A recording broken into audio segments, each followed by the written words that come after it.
what's up? Welcome to TSP TV, and this video was intended primarily to be part of a feature presentation over on Reality Decoded, as it was going to be part of a live show I had planned tonight, Sunday the 3rd of January, and 45 minutes into that stream, YouTube removed it in real time and issued me a community strike that now means I can't go live or upload for a week over on my brand new channel, less than a month old, Reality Decoded, that has had 5 in a row streams interfered with by the artificial intelligent algorithm. There is really much more than a cyberbully that is persecuting and removing my right to freedom of speech. Not to mention, it is also in violation of federal law that clearly states I am allowed to use copyrighted material under the Fair Use Act for informative and educational purposes, which is exactly what the presentation was all about. But here's the email I've just received from the YouTube community guidelines, and it says, "Hi, Reality Decoded. Our team has reviewed your content, and unfortunately, we think it violates our community guidelines. We've removed the following content from YouTube video. Choose your own reality." Now, just to let you know, YouTube, at this time, because I do know you're listening, your little artificial short-dicked algorithm buddy is there, always watching, always listening. That is why my video was removed. My team has actually reviewed your review and your reasonings for removing my video because you think it violates community guidelines, and my team believes that your removal of my video because it violates your community guidelines violates my right of freedom of speech, and it also breaks the right of federal law usage of copyrighted material for educational purposes. So you are not above the law, YouTube. Your community standards are unlawful, unwarranted, and I do go as far as to say they are targeted and are nothing more than cyberbullying and harassment, which is causing me unnecessary persecution and anxiety. Now, I'm not going to go out on a limb and say to myself, YouTube, that you're making me so distressed and angry that I am suicidal and might even kill myself, but maybe I might have to go down that route in order to prove a point and be a martyr, and hopefully then it may draw some attention to it. So as I said, my team has reviewed your review, YouTube, and we think you are unlawful and unwarranted in your decision to remove. It is nothing more than censorship of undesired content in your eyes, but unfortunately your eyes aren't the ruling body of the government. All you are is a jumped up streaming app that shows other people's videos. Now, as I said, you are in violation. My team certainly agrees with me that this is nothing more than harassment and cyberbullying, and as I said many times before, a violation of my right to freedom of speech, and also is, once again, I will reiterate, for the purposes of the algorithm, just to make sure it does understand that I understand it is in violation of a federal law. Not sure how judges do go or feel towards individuals who break federal laws, but there is a reason there are correctional facilities for people who do break federal laws, as YouTube are doing by not appearing or without regarding or any remembrance. I don't know what I'm talking about now, but excuse me, I got a little bit lost in my anger somewhat. But YouTube does seem to have a complete lack of regard to federal law and seems to be able to make up the rules and decide what it feels is against its community standards without actually issuing what community standards exactly are or what the reason and purpose is that my video broke community standards. It just gives me a long list of possible reasons in things that they consider against community standards, which are very, very ambiguous, which I don't feel any of those were broken in that presentation. So as I said, YouTube, you are in violation of federal law, and your removal of that content, as much as you think it goes against your community standards, humanity thinks that your community standards go against the standards and rights of everybody's free speech. So let's see if this gets copyrighted, struck, or removed for community standards reasons on this platform. Pretty sure it will, because I've just told the algorithm what it's all about, and we will wait and watch this space. to see if it is removed. But those of you who are wondering as to why that stream Reality Decoded ended so abruptly is because the YouTube algorithm decided it went against the community standards, that it just makes up as it wants on a whim according to whether or not it likes you. And as it says, it does seem to be a personalized, systematic cyberbullying attack on me, and once again a violation of my right to freedom of speech.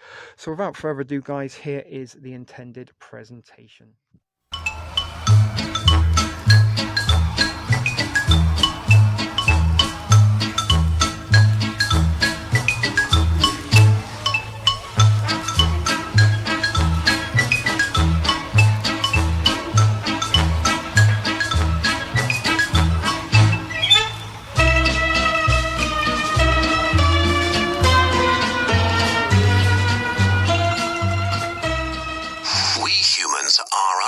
Experience the true nature of the universe unfiltered.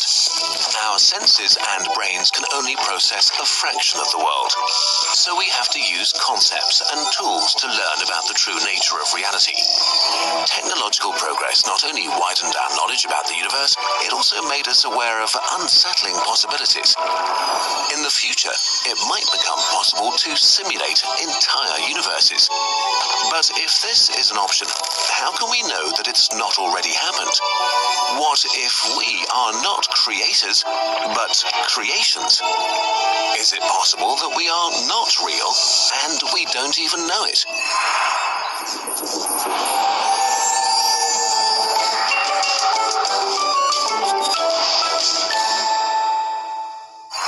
If our current understanding of physics is correct, then it's impossible to simulate the whole universe with its trillions and trillions of things.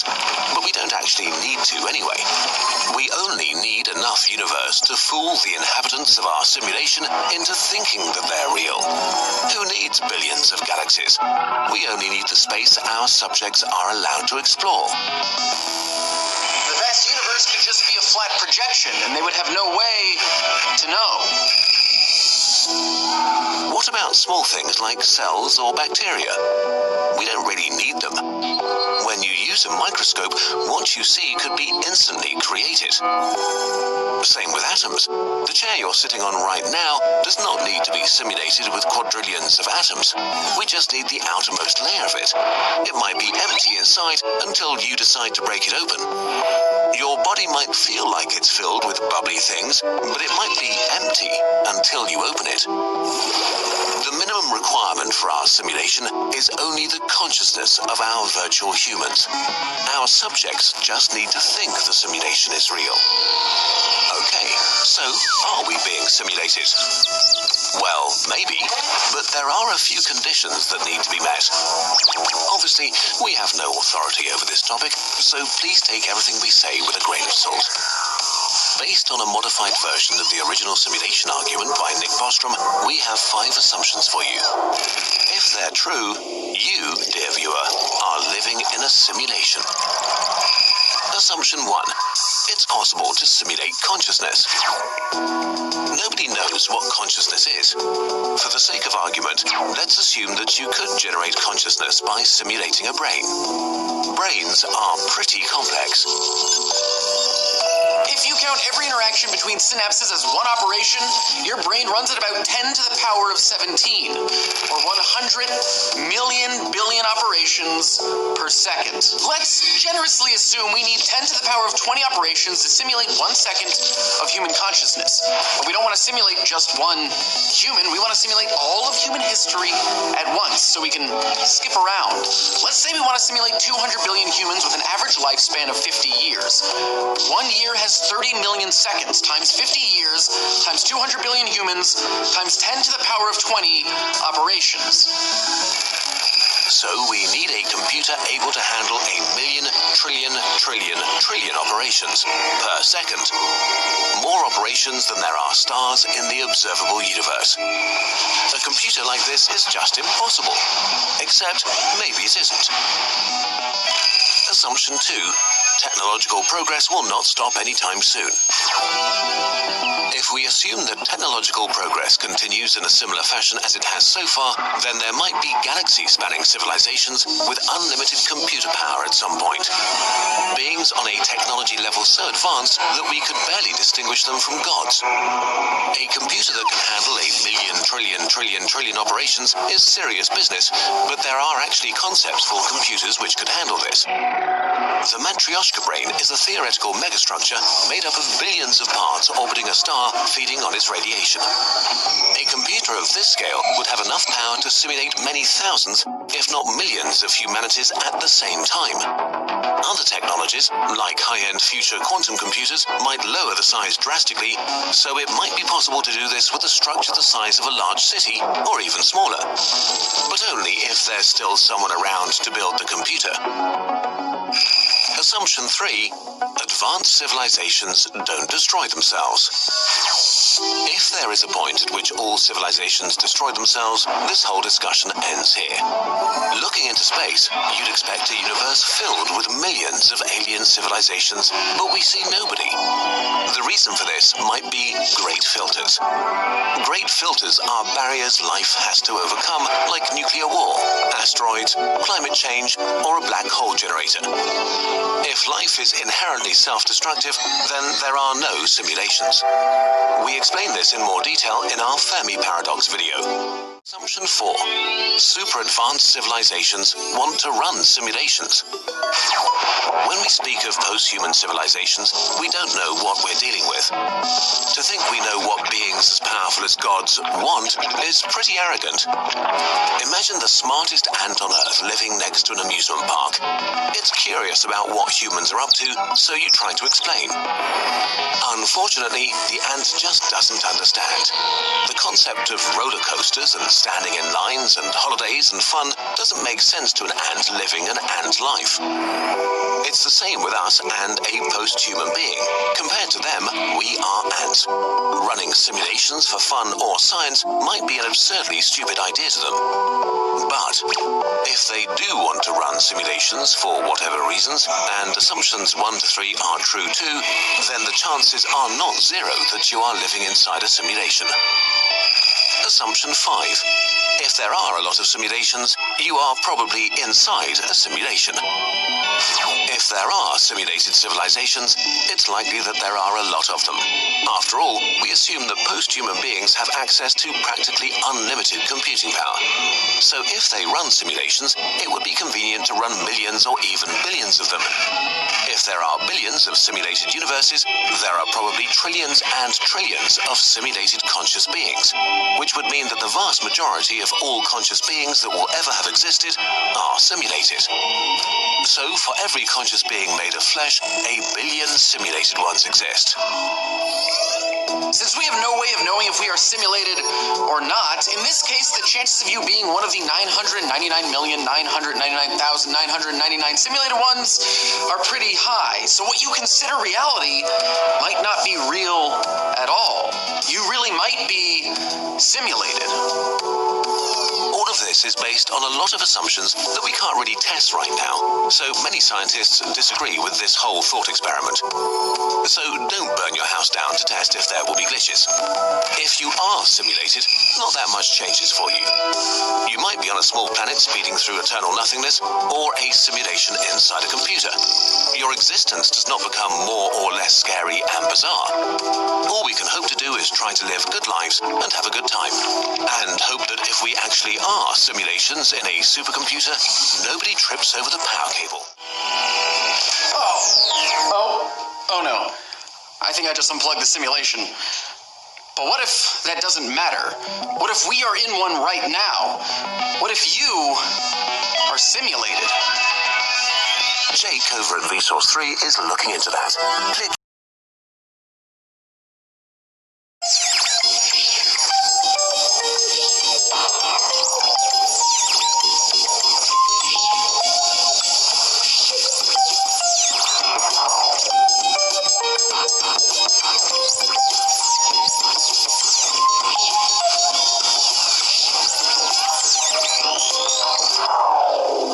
Have you ever felt that we seem seem to inhabit a world, a universe that is very finely tuned to support our existence.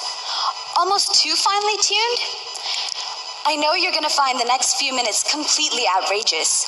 I know there will be a few skeptics here in the audience. But with these 4 pieces of evidence, you just might find yourself believing what I'm about to tell you. That we may be living in a simulated universe, a computer-generated reality. Evidence number 1, a pixelated universe.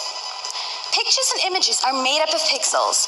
No matter how high the resolution of an image is, it will still blur as you zoom in further. When you can see each and every individual pixel, it won't matter how much more you focus, because it holds no significance. Zooming further would have no meaning. It would reveal nothing smaller. In the real world, we can zoom down to see bacteria and viruses, then to the level of atoms, quarks, and superstrings, which are the bits and pieces that make up the whole image of reality. But like a computer screen, our reality too has a limit. Beyond Planck's length, which is the real-world equivalent of a single pixel, all sense of space and distance is lost. All meaning of space and distance ceases to exist. And exactly like a computer, our time too is discrete. It isn't continuous. Time isn't one smooth directional arrow, but made up of tiny discrete packets. It acts like the processing of a very fast computer in a progression of steady states. Think of it like a flip book, only so fast that it's almost seamless. Evidence number 2, matter is computable potential. Like an electron's potential to exist anywhere in the world until it is measured or observed, matter in our world is diffused. It doesn't have a definite shape or existence unless it is being looked at by something.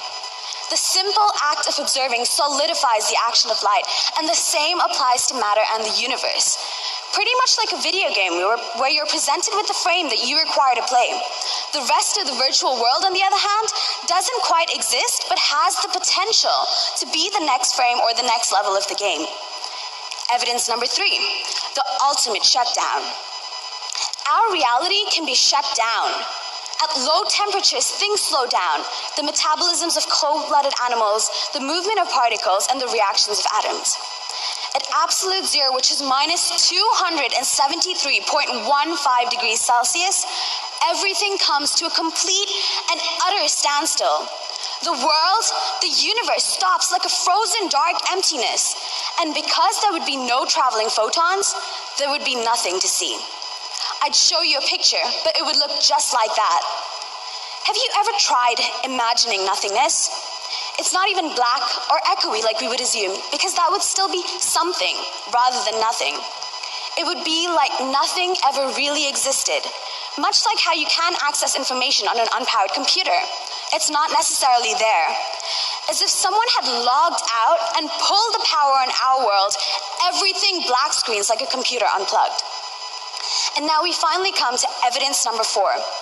We exist as information. Matter and energy are inextricably linked. We know that from Einstein's equation E is equal to mc squared. But what we don't realize is that matter and energy are all secondary aspects of reality. They are simply manifestations of the most fundamental of all, information. Everything around us is information. Atoms and molecules are information. The buildings we see around us are physical representations of their blueprints. Genes are information encoded into our DNA. Light and electromagnetic waves are forms of information, like radio waves traveling at the speed of light. The electrical signals racing to and from our brains. That is information.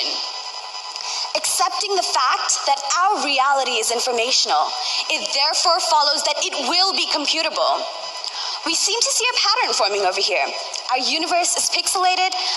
Matter isn't as real and as solid as we'd hoped.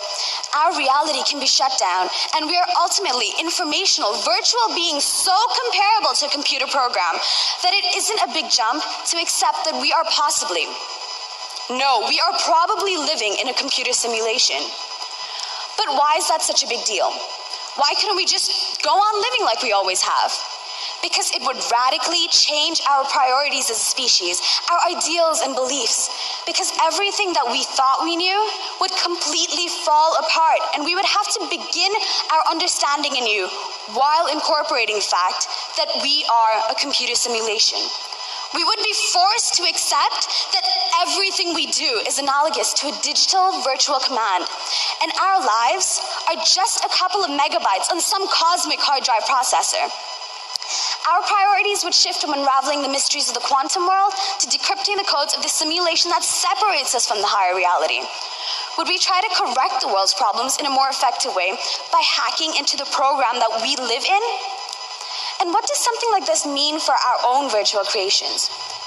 We are so close to switching on our own realistic virtual realities. Last month, October 2012, a supercomputer with the name of Mirror and the mission to recreate the whole existence of the universe was turned on for the first time. With a machine so powerful and so complex already at our fingertips, human simulations will not be far behind. Simulations that will be so realistic that they will be self-aware. Simulations that will believe wholly in their existence and their reality. What morals would we be bound to in such cases? Would we allow ourselves the power to shut down these simulations when we ourselves may be computer generated? Being self-aware organisms, what steps would we take to ensure that we can prevent ourselves from ever being terminated? We would probably rebel against our programmers and try to take over our own simulations so as to prevent ourselves from ever being at the mercy of anyone's whims and fancies. And if so plausible is the idea that we may soon turn on our own realistic virtual realities, what's to say that this hasn't happened before? What's to say that we aren't the product of many generations of simulations, nested reality simulations, all contained one inside of the other, all produced by some higher reality? But that raises the very obvious question. Who created the programmer? But that raises the very obvious question. Who is the ultimate creator? Who is the all-powerful computer programmer that presides over our virtual, relatively insignificant, self-reproducing simulation? And the most important question of all, who programmed the programmer? Thank you very much.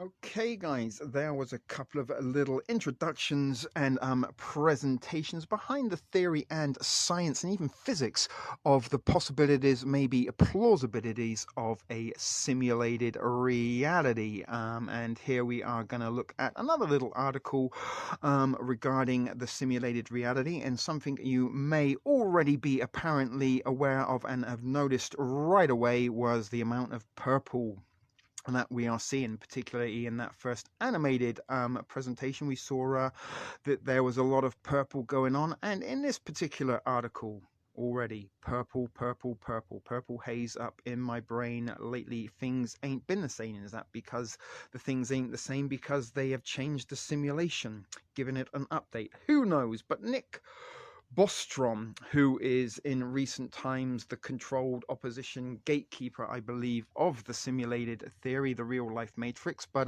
we will be looking at another article, little documentary shortly that will sort of suggest that this has been going on for absolutely centuries, the theory of a simulated reality. But Nick Bostrom is the recent times Elon Musk type that is a controlled opposition, I believe, that is providing this narrative. And this sort of also goes a little bit to along the lines of choosing your own reality. Are they giving us, just in the Choose Your Adventure books, a list of options that we can choose as our own reality, although we're very unaware that we are choosing them? And what they do is present us with a variation of possible theories that through science fiction, mainstream entertainment, such forth, yada yada, whoopie woo, ray tay tay. And then depending on how many likes or thumbs up these particularly pieces of fiction gain in response to their initial introduction to society, then the powers to be can use that data to maybe create the future reality that is part of a simulation. But this guy, as I said, is very, very prominent and in the foreground of the simulation theory in recent times is that guy Nick Tyson Degrassi, kids of Degrassi Street. But anyway, he reasoned that any civilization might feasibly produce an ancestor simulation. We are almost certainly living in a simulated world, Rizwan Verk explains. And always with the strange names. Don't you find that, guys? It's never anyone like Dave Daniels or Roger Smart that do these such for sports. It's always bizarre, exotic sounding names. But anyway, why researching this simulation point is no longer a fantasy, and why video games might offer the best description of reality. Now, in terms of video games, there's actually a movie starring that guy Ryan Reynolds that is supposedly was due to come out in December. I think it was actually supposed to come out last summer, but didn't for some reason, maybe due to the COVIDian era. That may also be part of the real life choose your own adventure simulated reality. But the plot line of this movie is, and we're trying to look at the trailer if or not we don't get algorithmic strikes and the stream terminated or temporarily blocked as a result of such. But he plays a part of a character who is a background character in a real life role playing simulation game, a little bit similar, I guess, to Grand Theft Auto or maybe Fortnite. But he isn't like a player, he is just one of the sort of characters and avatars in the background that you can go and beat up, rob, or do whatever you want to do, as is the case in some of these games like Grand Theft Autumn. Sorry, not Autumn. But there's an interesting prospect there, and again, quite a few pieces of fiction have prepared us for the simulated reality theory and the plausibility that we are living in a simulated reality, none more notable than the red pill, blue pill matrix. And again, if I told you the red, what would you do if I told you the red pill and the blue pill came from the same factory? But anyway, while most people first considered the idea that we may be living inside a computer simulation after seeing the Matrix, as we just mentioned, the blockbuster movie that came out in 1999, it really is the modern version of an old argument. And that the world around us isn't the real world. Is this real life? Is this just fantasy? Versions of this argument have ranged from Plato's allegory of the cave to Descartes' dreams about an evil demon that was deceiving him, and different variations have played a part in almost every major religious tradition. The new element that has brought simulation theory to the forefront is the development of computation. Perhaps one of the first modern incarnations of this idea came from science fiction writer Philip K.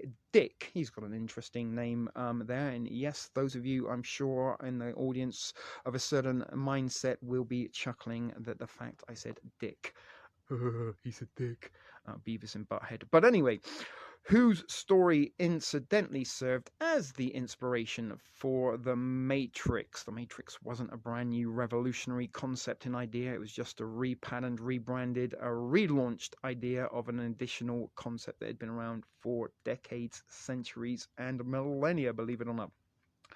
But he declared at the Met's Sci-Fi Conference in 1977, the year that Star Wars Episode 4 A New Hope was released, although it wasn't actually titled Episode 4 A New Hope at the time of release, because Lucas at the time didn't know that Fox were going to give him a sequel deal, and it was only the popularity of that movie that did get him the sequel deal, and the rest is history, as they said. Or is it simulated reality? Who knows? Who knows? But in 1977, this guy, Philip K. Dick, there you go, once again, I said Dick, said that we are living in a computer programmed reality.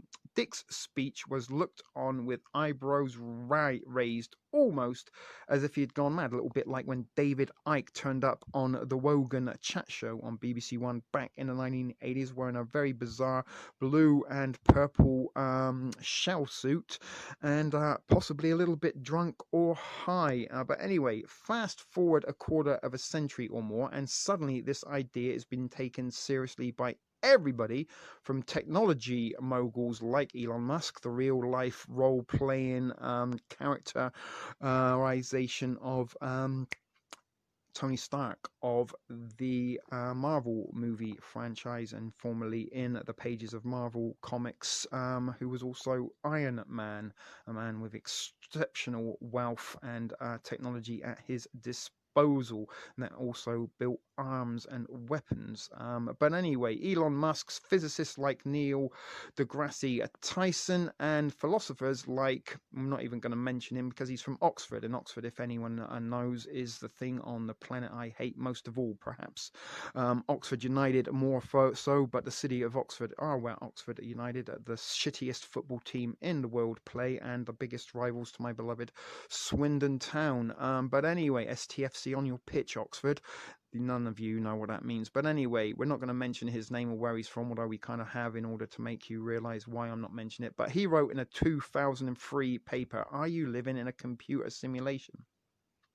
And this helped ignite the current wave of interest, and again, controlled opposition, introducing that wave of interest to society as a plausible and probable example or reason or purpose to our existence. But what happened in the intervening years, in short, video games happened. In 1977, when Dick made his proclamation, video games were in their infancy, and coincidentally, this was the year that Atari released the 2600 VCS. Did Atari program our dreams, or were they just the start and the dawn of the augmented reality that may indeed become virtual in the not so distant future? But it wasn't until the early 1980s when video games went from a novelty to something that everybody had. And once upon a time, you used to have to go to the amusement arcade and pile in loads and loads of 10p's or 20p's or quarters, depending on where you lived in the world, in order to get your video game entertainment. But it did, by the 1980s, as I said, with not just gaming consoles but the introduction of home computers, gaming and video games in particular become a household and everyday occurrence and part of society. But it was something that everyone had in their home. In fact, the Atari VCS, complete with games like Space Invaders and Pac-Man, were my introduction to video games, as they were mine, and I'm referencing the author of this particular article, and maybe like me, he is a Gen Xer. But if you were to ask anyone at the time if we could render all of the pixels in a three-dimensional deception of the world, the answer would have been that wasn't possible. There are just too many pixels and not enough computing power. In those early home computers and video consoles were very, very 4-bit, and then they upgraded to 8-bit, and some of them had very, very, very small memories. In fact, the cell phone that you hold in your hand, the surveillance, monitoring, advanced research technology, aka smart devices, these could compute the entire arcade, not just the entire arcade, but probably every arcade in your neighborhood or town or city that you grew up in back in the early 1980s, late 70s, when amusement arcades and video consoles and video gaming was first introduced.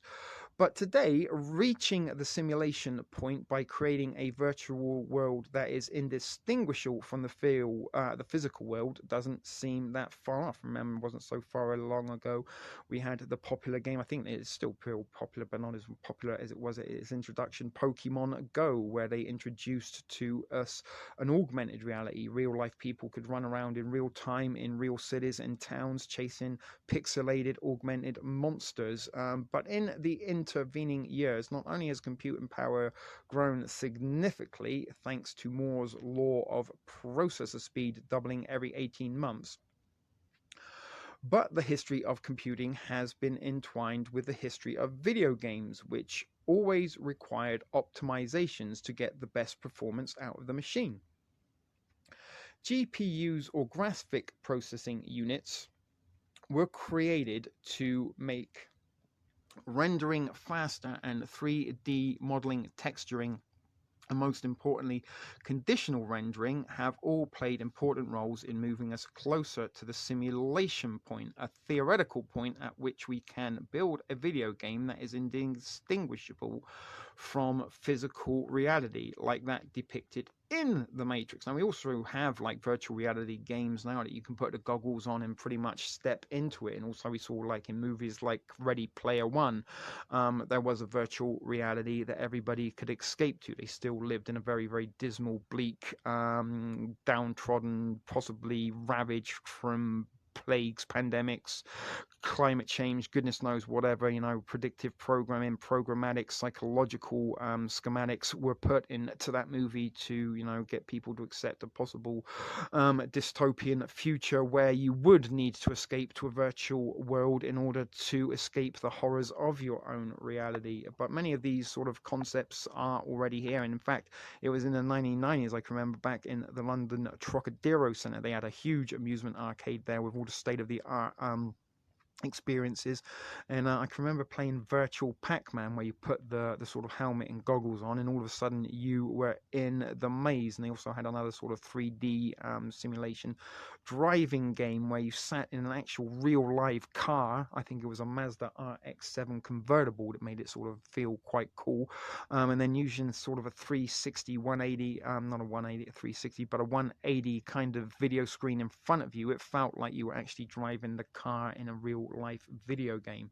Very interesting concept back then. But where have we gone? Three-dimensional sorry, I've gone a little bit out plot there. But today, video games have advanced a space to the point where rendering a three-dimensional world with millions of online players concurrently is now possible, as shown by games such as World of Warcraft and Fortnite, game I mentioned at the start of this article. And again, are these examples of the sort of Ready Player One virtual reality escapes from real life, and many people do submerge themselves in video games and in the virtual world, in these worlds of Warcraft and Fortnite type things, where they present a virtual world for you to run around in sort of real time. But in fact, the world's largest music concert was held on Fortnite, with over 1 million players attending currently. And is this again one of the parts and purposes of this COVIDian scammed pandemic, to introduce us? We've all been told to stay home, to self-isolate, to not maybe interact with friends, family, or loved ones, in sort of things like Zoom have been very, very promoted heavily, is something that we need in today's society in order to keep in contact with people. How much longer is this? Hey, you can virtually go and sit with grandma, enjoy Christmas dinner any day of the week. Just download this app. Paid promotions and stuff will be contained within this application, but don't worry, it'll be just like the real thing. And is this why we're seeing so much purple haze up in the skies, guys, as well? Is a lot of purple in the articles that do suggest the plausibility of a computer simulation as explaining our existence within reality. But today, reaching the simulation point by creating a virtual world that is indistinguishable from the physical world doesn't seem that far off ago. A few years ago, I was playing a virtual reality ping pong game. The movements and reactions were so realistic, I forgot I was inside a virtual world. The experience was so authentic that I put down my virtual paddle on the virtual table at the end of the game, and even leaned against the table, just like I might do after a real game of table tennis. Of course, there was no table, the controller fell to the ground, and I almost fell over. Now here's a little video here. Let's have a little click on this.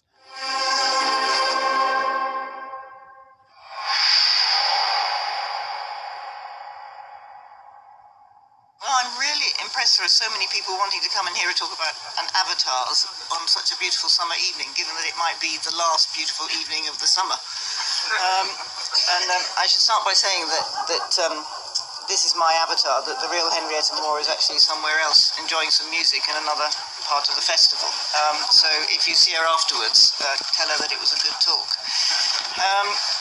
Now, I'm a social anthropologist, and that means that I'm very curious about people, about how they think about themselves and about how they interact with other people. And that's really what got me into anthropology. And we take these things for granted much of the time. But actually, I want to suggest to you this evening that neither managing a self nor creating a society is necessarily an easy or a self-evident thing to do. And it's actually quite difficult. And one of the things that interests me about avatars and about virtual worlds is the idea of both of creating a self and of creating a society at the same time. Now, because we have technology all around us today, with digital technology, with animation, with computers and so on, there's a kind of assumption that the virtual is new, that this is entirely new in human society, it's a new thing for human culture. Actually, the virtual is not at all new. Humans have always been interested in and engaged with the virtual and fascinated by the possibilities of technology of all kinds. So, for example, the moment you draw a cave painting like this, which is 17,000 years old from Lascaux, you use hunting magic to try to draw the animals onto your spears, or you commune with your dead ancestors, or your spirits, or your gods, and you're in the world of the imagination, and you're in the virtual. These things, of course, are not part of the immediate physical world, but they can be brought into being in the physical world. They can be made manifest in signs, in objects, and in actions, and that's what this painting was in part about. And making manifest the things of the imagination, making them real, bringing them close to you, is a very old kind of human preoccupation and a human potential as well. Now, when we think about technology, we have to imagine what purposes do we put technology to in human societies. And I suppose technology is really about extending our reach into the world. It's about our ability to control the world, both physical and virtual. And when we think about technology, the most powerful, probably, of all our technologies, and the one that is the most virtual, is language itself. It's the one that has the greatest impact on ourselves. It's the one that has the greatest impact on our worlds. And language is, of course, the technology that is most a part of us. It's something that we actually do with our bodies. And its virtual character is extraordinary. Its reach is amazing. We can use it to refer to our gods, to talk about people who are long dead, to construct something as fragile and as material as an identity. We can use it to capture the beauty of a fleeting day, to imagine the future, and to create all kinds of social relationships with people around us. And of course, the materialization of language in writing only enhances those capacities. So everything from lists to letters to novels extends our ability to create new kinds of worlds. So when we think about the way technology brings things into being, we have to think about lots and lots of other kinds of technologies other than the computer, the digital, the things that we're used to thinking of as technologies now. For example, take a look at this piece of technology. This is a wonderful piece of technology from New Ireland in Papua New Guinea, and it's a Malangan sculpture.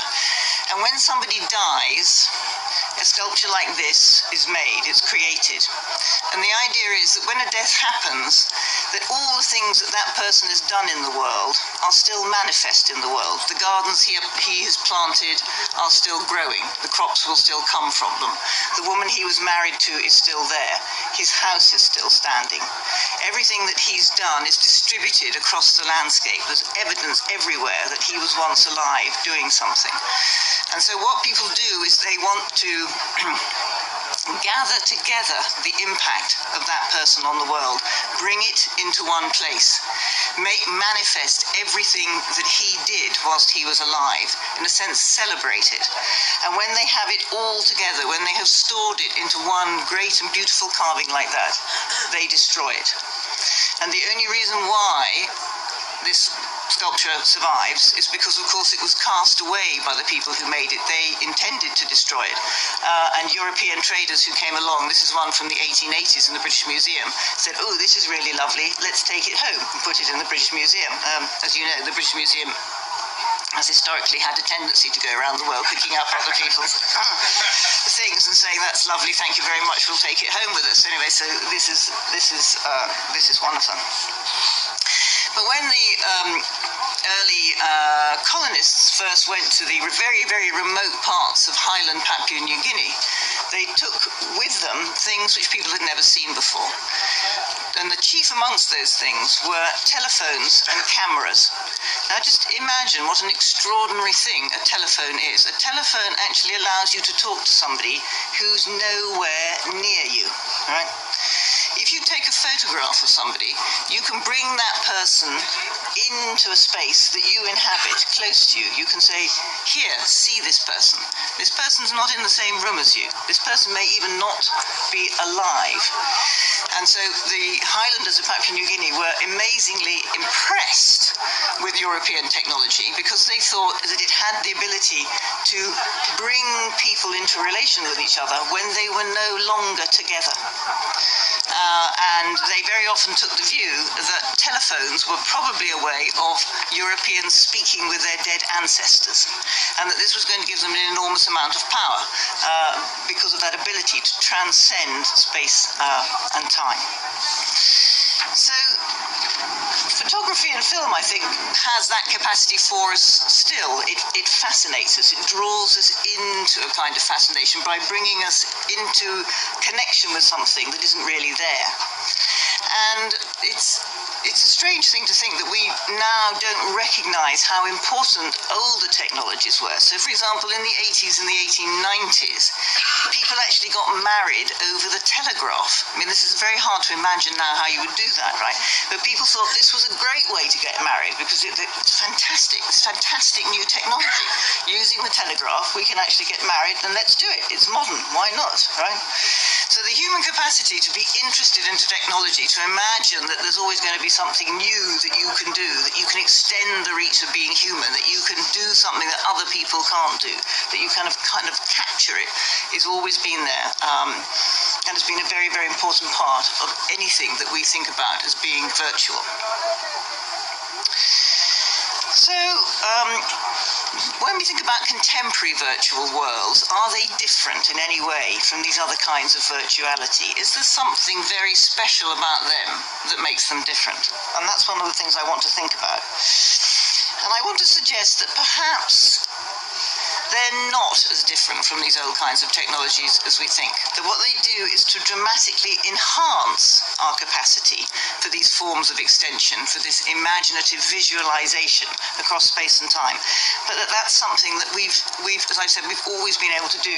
So I want to show you now one of the very first, a promotional video from one of the very first virtual worlds to be created, which I have to say was only 1985. Let's see if it'll work for us. Extra, read all about it. Parallel world discovered, fully equipped. Oh, hey, mister, here's your paper. Intelligent beings, mighty the words. Read all about it. Hey, lady, here, have a paper. Here, let me see that. 5 cents, Pops. The name's not Pops. I just want to find out about this here parallel world. It's called Habitat, but cough up that dough, Pops. No playing games. Jimmy, the name's not Pops. Look, I promise I'll pay you as sure as my name is Valentino. Valentino? What's going on here? What kind of game are you playing, Pops? Pops and his friend Jimmy aren't the first people to get drawn into this strange new world where names can change as quickly as events. Surprises lurk at every turn, and the keynotes of existence are fantasy and fun here in a place called Habitat. What's the teleport booth? Where am I? And who in the heck are you? It is said that boredom once ruled the lifestyles of the avatars, the beings who populate this world. But recently, all that changed. Yeah, no boredom now, not in the modern virtual world. Now, I love the clunkiness of that virtual world, and thinking that it's actually only, 25, 30 years old. So it's amazing how much these things have changed. If we just look at the variety variety, or some of the varieties of virtual worlds that exist, because there are lots of different ones. And in each kind of virtual world, there are different kinds of avatars, and people have different kinds of relationships with those avatars in the different world. So this is one that's probably familiar to some of you. This is the rather wonderfully named Farmville, which of course is available on Facebook and on the iPhone application. In Farmville, what you do is that you plough and plant and grow crops, and you go and visit your friends, and you get them to come and work on your farm, and you hang out with them as much as possible. On the English version, which is the one you see here, they've just introduced a new sheep breeding program, which is immensely popular amongst the English, right? Other societies, other cultures in the world which have their own Farmville don't have sheep breeding. So there's something very peculiar about the sheep breeding, which I'll come back to in a minute. Anyway, now for those of you who are skeptical about these things, I'd just like to tell you that Farmville has 62 million actual users. Okay, so if you think that virtual worlds are for geeks and teenagers, then you will, I'm afraid, have to think again. Let's look at another one which is immensely popular. This is the world of Warcraft. Now, the world of Warcraft is one of these massively multiplayer online role-playing games, as they are known.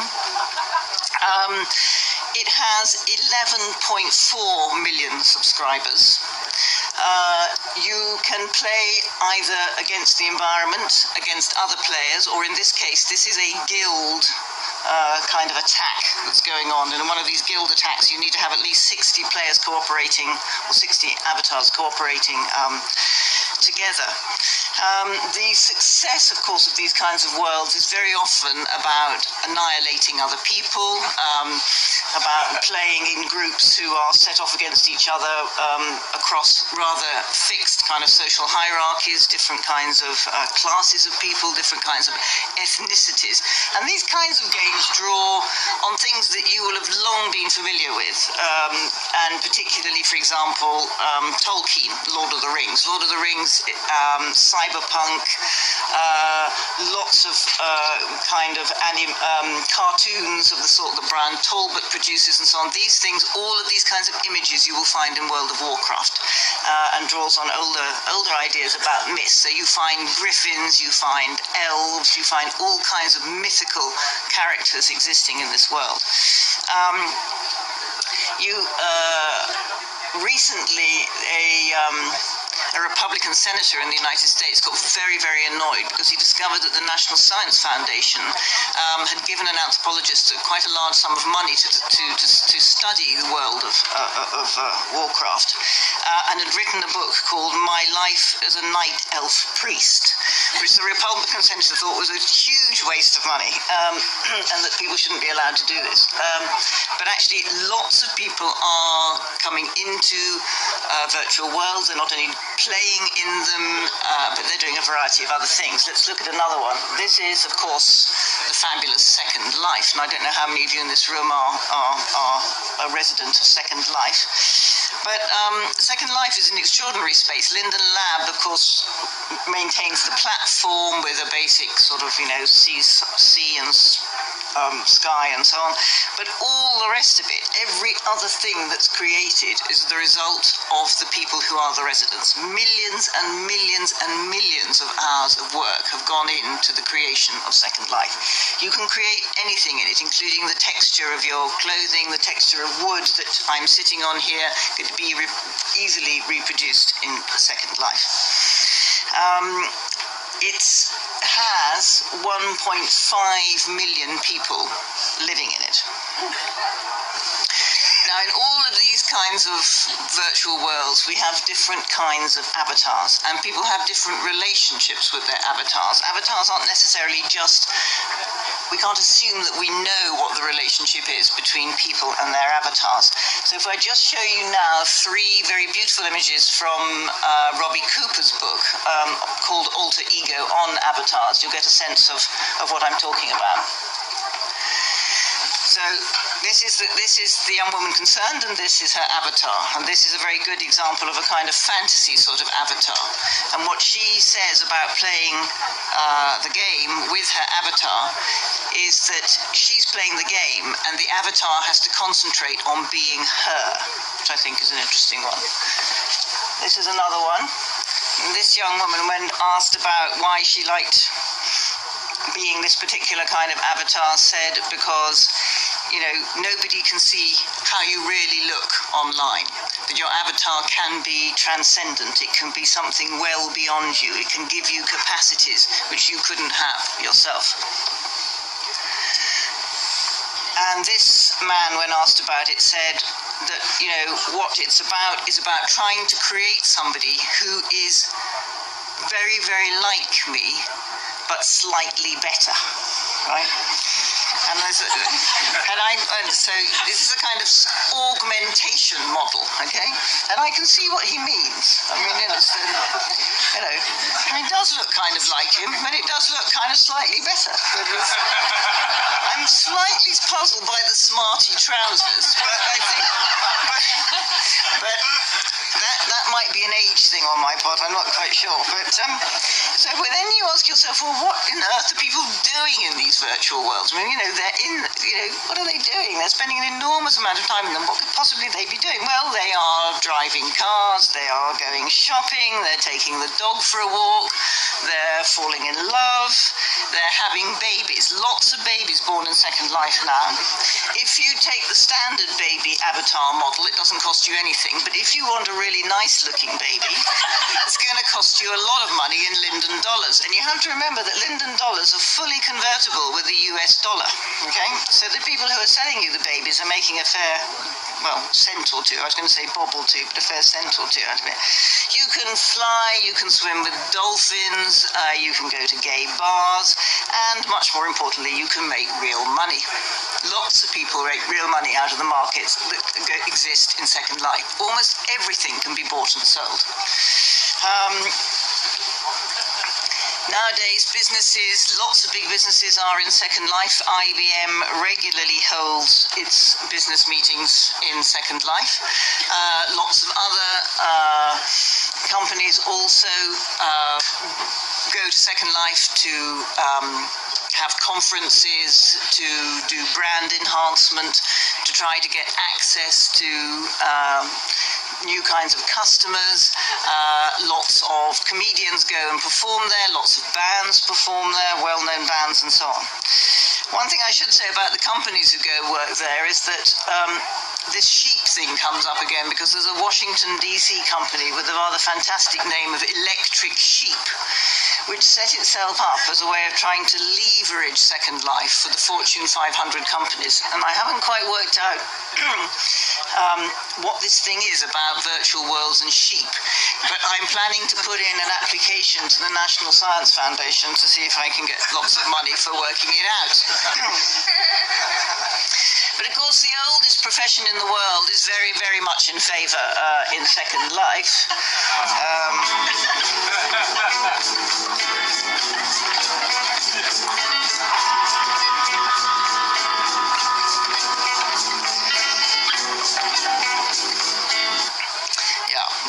And there's more of it as well. So, you know, if you'd like to log on, that's fine. But, that was all I could manage personally.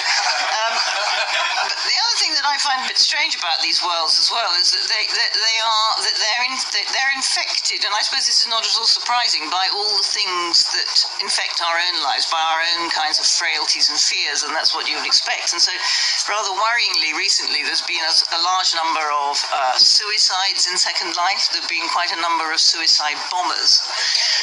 Now, part of this, of course, is that other virtual worlds are themselves fantasy and very violent, and perhaps some of this is infecting Second Life, but I think Second Life is not normally like that, and I think that this question of people taking their own life is something that should make us reflect again on what's happening in the relationship between the avatar and the person who creates that avatar.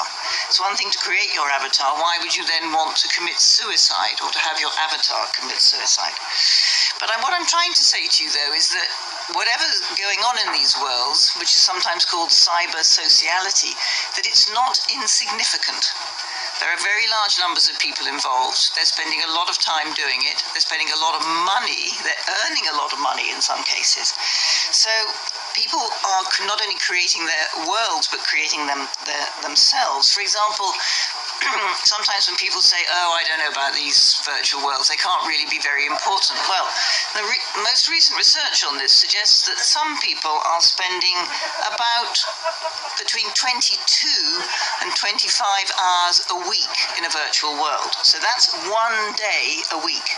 So if you live to be 70, you will have spent 10 years of your life in a virtual world, right? Now that's an extraordinary amount of time. That means you're spending as much time in a virtual world as you might be doing playing sport, probably more. The way in which people find time to do this, because most people, or many people who are doing this have full-time jobs, apparently, is that they've simply given up watching the television, right? Which is what they were doing before, and given up going to the cinema. Now what they do is they go into the virtual world and they interact with other people. They spend time with them. One of the things about virtual worlds that interests me as an anthropologist is the sort of moral panic that kind of hovers over them.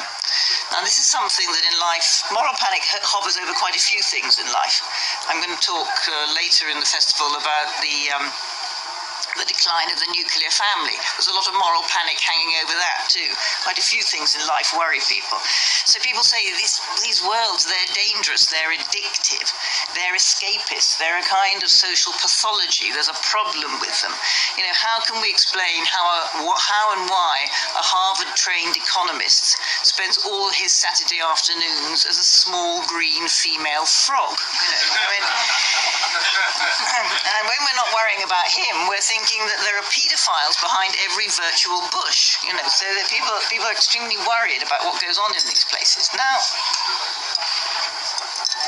it is true, as I've said to you, that there is an element of fantasy in a lot of them. It's true also that people often want to be, in some sense, non-human. They like to be part animal. Now, that's, of course, a very, very old idea. People have often wanted to be, you know, put on animal masks, put on the heads or skins of animals to take the power of animals. That's a very old way of extending human capacity and human creativity, getting a power that isn't there, right? And many of these worlds, of course, are full of the living dead. I mean, vampires are everywhere. Vampires are very popular at the moment, but in books, in comics, in all sorts of places, and of course they're very popular in film, and so they're very popular in virtual worlds. There are lots, as I've said before, elves and griffins, and there are lots of werewolves. So, yes, there are fantasy elements. But I think we have to take the avatar question and the virtual world question a bit more seriously than that. You know, what is my relationship with my avatar, if I create an avatar of myself? Now, part of this is just that old difficulty that we have when we say in English, me, myself, and I. Are all these things the same? Me, myself, and I. Do we always think about ourselves as having slightly distributed senses of self, slightly different capacities, slightly different ways of figuring ourselves or referring to ourselves or thinking about ourselves? It's true that in many of these environments, and particularly in Second Life, quite a number of people have more than one avatar. They're distributed across space and time within the world in different ways. And these relationships of these so-called alts or alternatives can be quite complicated. There's one particular example of a player who created an alt, or created a male avatar, then decided to create another avatar, a female one. Then in the virtual world in which they were interacting together, the male and the female avatar fell in love with each other. So this person created two avatars who then fell in love with each other. The first one was a male and the second one was a female. And then it later transpired that the person who created them was a woman. So she created the male first and then she created the female and then they fell in love. Now, gender is a fascinating issue in these worlds because lots of people like to be the gender that they are not, or sometimes they like to be both. The general research suggests that many more men want to be women than women want to be men. I don't know what that suggests, but it's nevertheless less interesting, that changing your gender is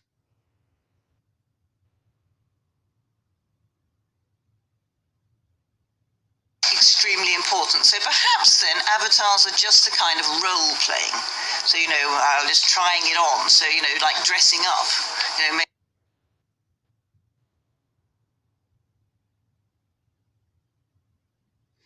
I could just put on this costume and do that. Maybe that's all about. Maybe it's just about kind of different facets of one's social self. Maybe it's not at all complicated. But think about this. Let's think about sex and murder. Sex and murder are very interesting in virtual worlds, as I've already said. One of the things that's different about men and women in virtual worlds, that is male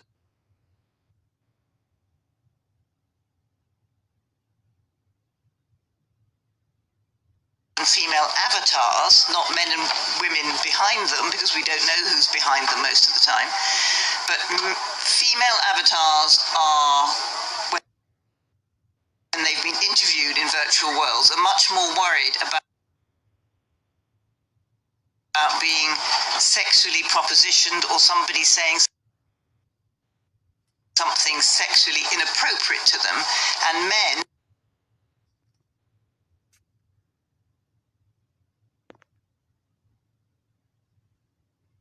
are much more worried about being killed. Now, this is male avatars, that is. What would happen if somebody did kill your avatar in a virtual world? How would you feel about this? Would you think that they had tried to kill you? Is that really the way you think of the relationship between the avatar and yourself? Or would you think it was more like a sort of grievous bodily harm, that they'd somehow tried to hurt an aspect of you, or do away with a certain manifestation of you? Or would you think it was more like destroying a piece of your property, like, for example, blowing up your car? Maybe your avatar's just that. Or would you think that it was more like killing your cat? Now, how would you feel about somebody actually attacking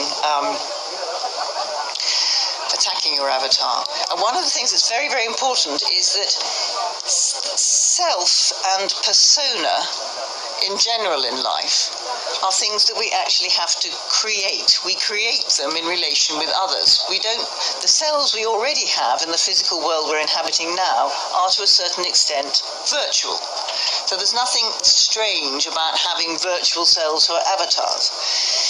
I mean, the intersubjective nature of selfhood, the fact that we don't do it alone and we can't do it alone, is what makes us social. We have to create that sense of self that we all have in relationship to other people. It's not already there. We're not born with it, if you like. We develop it as we become drawn into social worlds. So, existing selves are virtual, the avatars are virtual. What makes virtual worlds different, or virtual avatars different? Is there any real difference between the kinds of roles we play? Well, one of the difficulties is that we play many, many different roles in our ordinary lives. For example, if you're me, and I'm talking to you now, and I'm giving this talk, then I won't be exactly the same person as I am when I'm with my family. I'm not going to be exactly the same person as when, for example, if you go to school and you're late picking up your child, and the teacher says to you, why are you late? You've got to be on time. So, one place you're kind of a professor, another place you're a bad mother, right? Another place you're doing something else, right? So all of us have these kind of distributed roles across space and time which we inhabit. So maybe the avatar's just another way of doing that. I'm not quite sure, but I'd like to hear what you think. But I think that one of the things we have to bear in mind is that virtual worlds bring lots of these avatars together. That those avatars are sharing space and time, and they're creating their sense of themselves in that virtual world. And so the nature of the social relations, if you like, the nature of the selves, which are the avatars, and the nature of the sociality, the kind of character of the social that holds them all together in the social world, that's created in the world. And you can't actually, as the person who's outside the world, necessarily control that. You can't control your avatar once your avatar's in relation to others. You can imagine that you're controlling your avatar, but you're not. There's been quite a bit of work done on this, and the way in which the avatar begins to affect the person who's created it is something called the Proteus effect. So that the avatar affects your behavior. If you create an avatar who does certain kinds of things in that virtual world, you will find that they're having an impact on the way you behave. So when you talk to people, they say, I love being an elf, or I love being a furry animal, or I love being a man in this context, because I can be more outspoken, more outrageous, more aggressive. I can act in different ways. I can think about myself in different ways. So the avatar actually begins to change the person who's supposed to be controlling the avatar. And I think one of the things that's important here is that realities of all kinds, even virtual realities, are unpredictable. That sociality isn't something that we can necessarily control. Now, I just want to finish by saying that thinking about the future of virtual worlds and what will happen to them in the future. Are they going to be part of us? Are they not going to be part of us? I think that we can see here, for example, that universities play an amazingly important part in virtual worlds. This is Harvard, this is Princeton, both of them in Second Life, both of them offer their courses in Second Life, both of them have their faculty working in Second Life as avatars, okay? As I said to you before, there's a lot of research that goes on in these kinds of environments. This is my colleague Tom Belstorff, who teaches in California. That's him sitting interviewing someone in Second Life. Tom's written an entire book called Coming of Age in Second Life. Tom very often performs in Second Life. This is just a very short video of him being drawn into something in Second Life. Hi, I'm Dusan Rader. I'm sitting in today for Robert Bloomfield. Welcome to Metanomics. Today we're continuing our masterclass series on metanomics, and my guest today is Tom Belstorff, Director of Anthropology from UC Irving. The masterclass series has been looking at everything that affects us virtually. We've looked at a masterclass on the creation of 3D content. We've talked about storytelling, and today we're going to go broad and talk about anthropology, culture, and just about everything. And I know that my guest, Tom Belstorff, can pretty much talk about everything. So for some people in the audience, they might not know about your background, Tom, and the work that you've done both in virtual worlds and more generally. So why don't you share a little bit about yourself? Tell us about yourself. Sure, and thanks again so much for doing this. It's great just to have a chance to hang with you and see so many friends, old and new, in the audience as well. Yeah. Small amounts of Tom is better, anyway. Anyway, it's just very nice to hang with you. So, but I was in California recently teaching a class of students who had been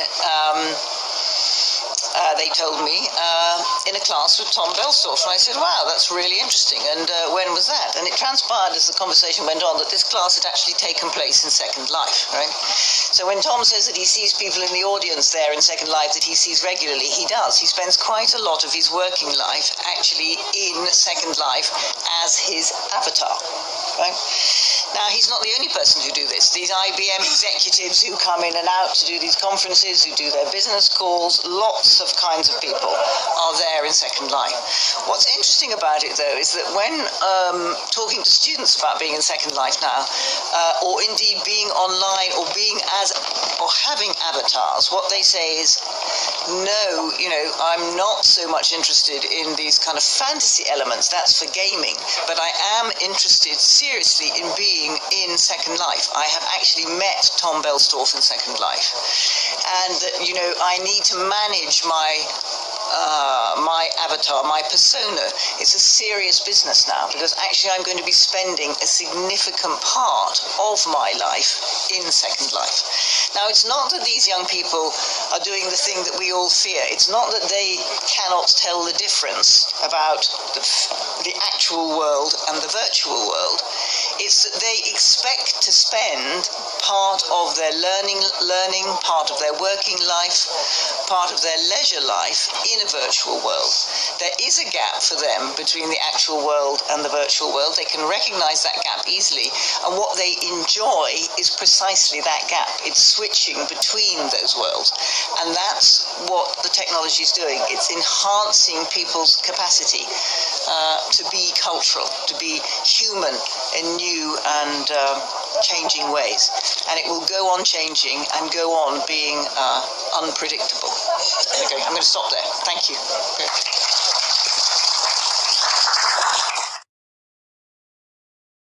So we're back, and that was a pretty interesting and almost fascinating little presentation or talk there from Henrietta Moore, a very, very quintessential English name there, and a very quintessential English lady, a little bit like my mum, although not as intelligent or informative as my mum. I don't mean any disrespect for that, but my mother certainly wouldn't be talking about the things like virtual worlds. But hopefully you guys that did pay attention to that will agree that that was a little bit fascinating. She did make some very, very interesting points in which that younger people today are actually expecting to spend quite a lot of their life within a virtual world, be that a video game or be that for, you know, educational or even financial purposes.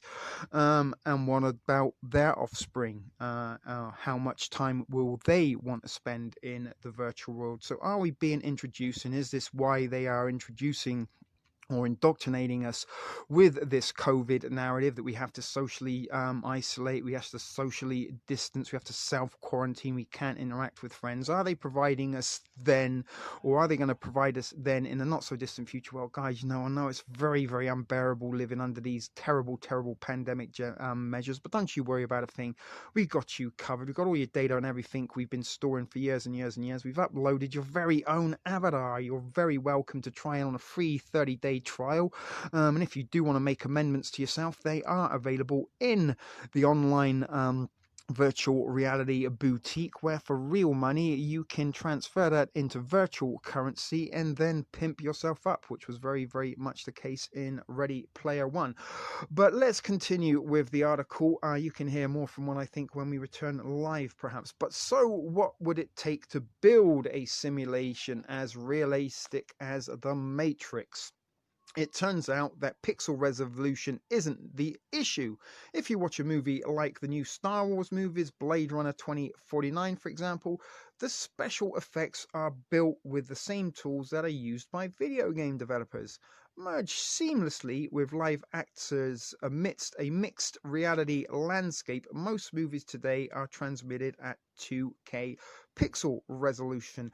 We already have screens that are 4K and 8K pixels, and there are VR headsets, VR virtual reality for you who don't know, but you should do.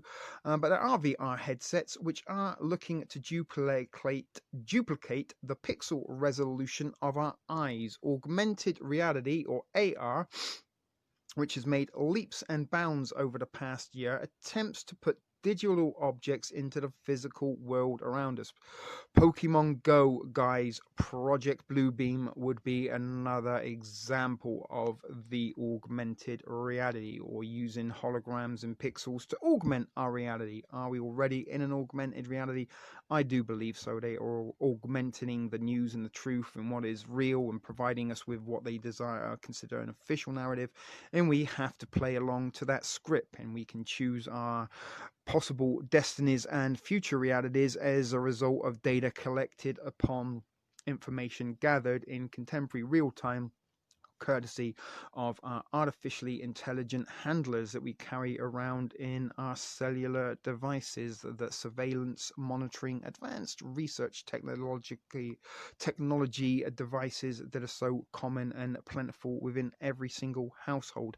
That's smart technology, in case you haven't grasped that yet. But anyway, they can put the digital objects into a physical world around us. And just before I do go on, actually, Pokemon Go wasn't the first game to do this. When Android was brand new, and I had the first ever G1 Android phone when it came out, very, very excited to get that. Not so much now in retrospect, but there was a game on there called Ghost Hunters, which was essentially Pokemon Go in its concept. You sort of had to go outside of your house and sort of run around, and every now and then they would a ghost would pop up on the TV screen, obviously, and on your phone screen, rather, not obviously in real life. And the purpose was to try and capture a photograph of the ghost in real time, augmented reality there. Pokemon Go just kind of branded and went very, very, very global and viral. But digital objects into the physical world. Today we need AR glasses to see these objects, but new light field displays are being created that will allow us to place digital objects in the physical world without the need for glasses. This is why I'm telling you guys, are they spraying the atmosphere with some kind of purple filter, pilper haze, whatever it is? Check out that video on TSP TV, Purple Haze Up in My Brain. But is this the 3D effect that they will be able to introduce holographic images that will look solid and, as I said, three-dimensional? Without the need for the 3D glasses, and one eye is red and one eye is blue. You put those two together, makes purple, right?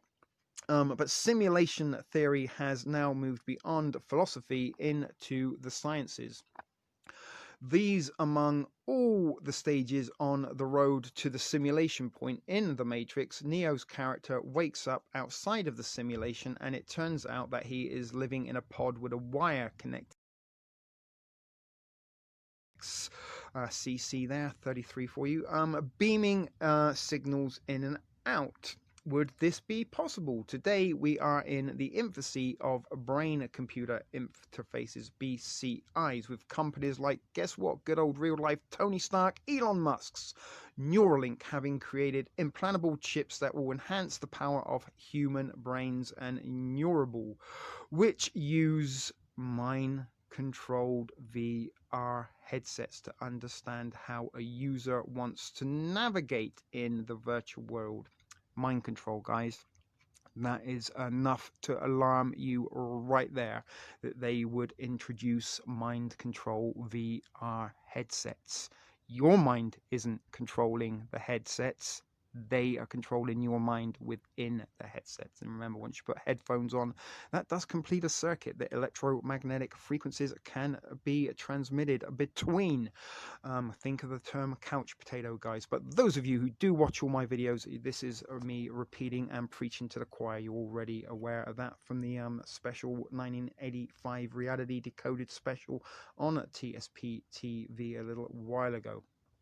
But why we aren't at the point where we can send an electric signal and suddenly know kung fu, as Keanu Reeves' character did in The Matrix, this may not be that far off either as BCIs develop. If you can remember in the movie Demolition Man, while both Wesley Snipes and Sylvester Stallone were cryogenically frozen and imprisoned, they beamed hobbies and skills and education into their brains, one of which was Sylvester Stallone couldn't stop knitting, and Wesley Snipes' character, I believe his name was Simon, become a supercomputer genius and super soldier fighter kind of thing.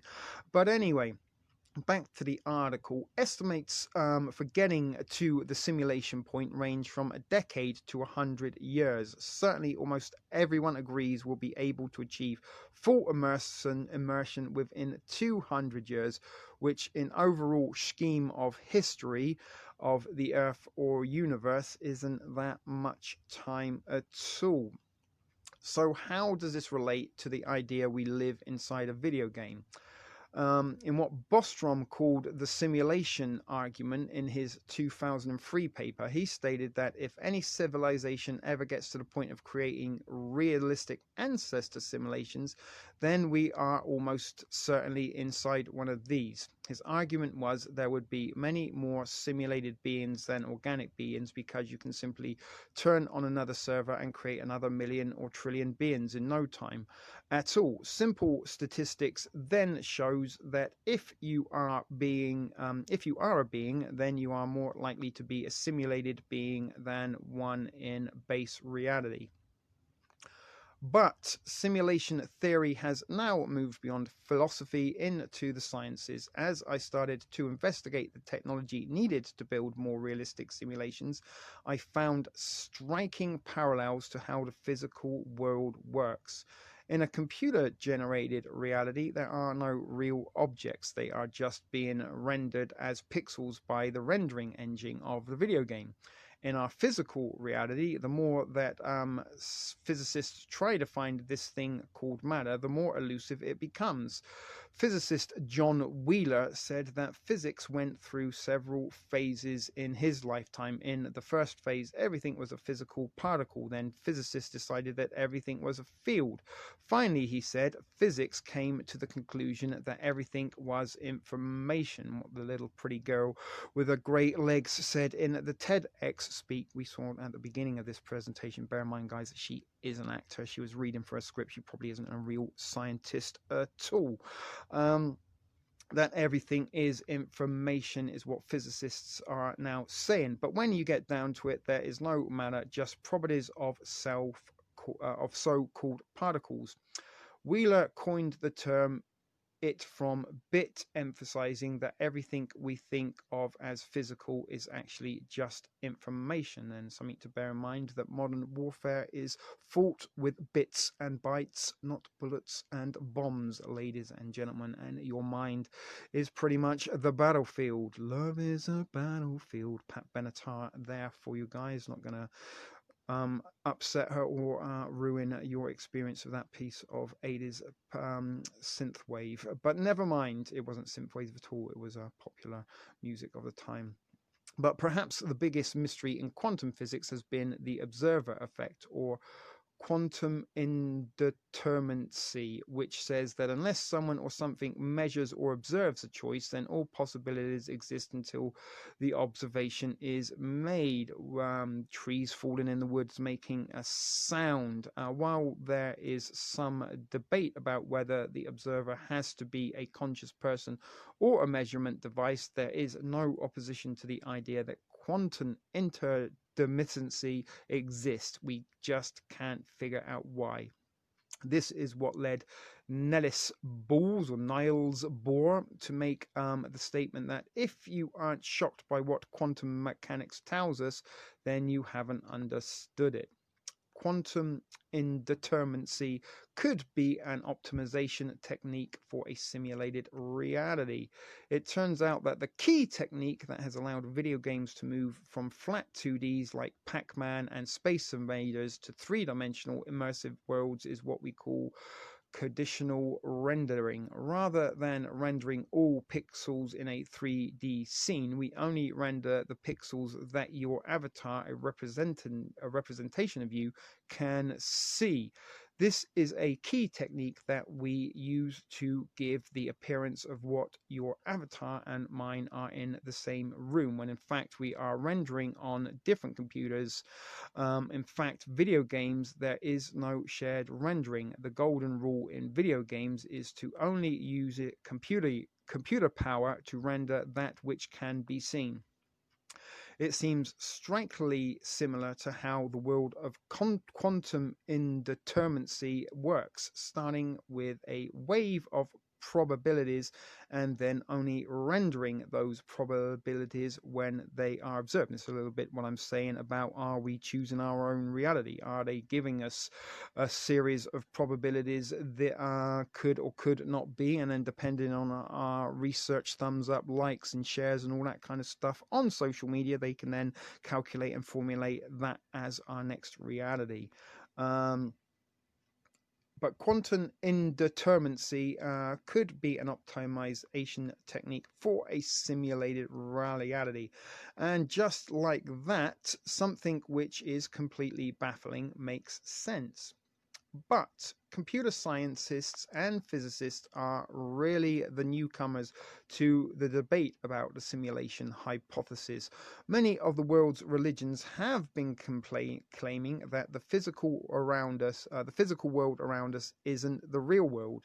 And for thousands of years in the Hindu and Buddhist traditions, there exists the idea that the world we think of as real is actually part of Maya, or illusion.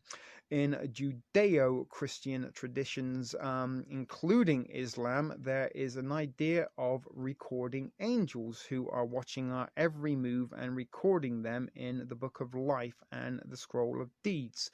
Even Shakespeare seemed to agree in one of his most recognizable lines: all the world is a stage, and all the men and women are merely players.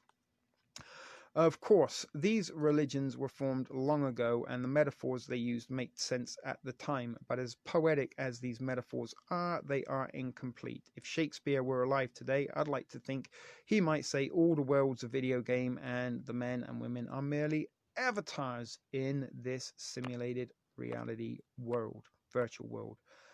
It's a nice picture there of a blue tree and a sky and a moon. Don't know what that's all about, and maybe an advertisement. And I do believe that is it, guys. There was no end result there. Look, some more purple for you there and blue. So that was that article in question. Hopefully you found that interesting. Hopefully you found the video interesting. And we are going to go over now and watch a documentary which is about 50 minutes long, and that will thus conclude this feature presentation, Choose Your Own Reality, where we're looking at the possibility, plausibility, probability of the fact that we may or may not be living in virtual world reality. Before we do jump into the documentary that I did have planned to show you right now, I did want to just show you another little article from Popular Mechanics. A study shows there's a 50% chance we are living in a simulation. Hey, so none of this is real, so don't worry about it. But just something else I wanted to point out. Purple. There are the purple glasses in what could be perceived as a sky or possibly a pixelated environment. But the purple glasses, the purple hands, the purple is there. Scientists and philosophers meet at the bleeding edge of simulation theory. Because the question is so big, many experts approach it from very different angles.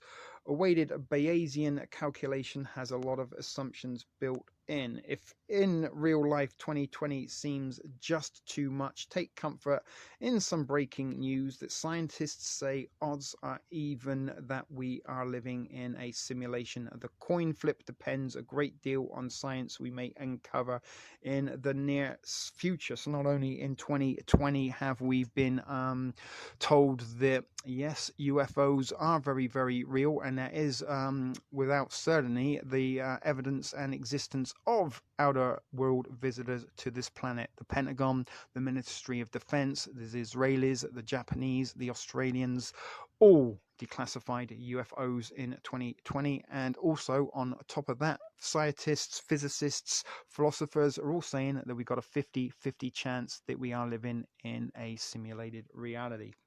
So we're not going to go on too much here, but there is the math behind it. It is actually 50.22222 to 49.77778 Scientific America cites the landmark 2003 paper, Are We Living in a Computer Simulation, by philosopher Nick Bostrom, who we just heard about. So there you go. That is the outcome of the results. And as I said, it's not a very long article, but we do, or say we, I am actually running a little bit close to the deadline when I need to stop recording and start processing my edits in order to get this ready for tonight's presentation that we are now currently watching.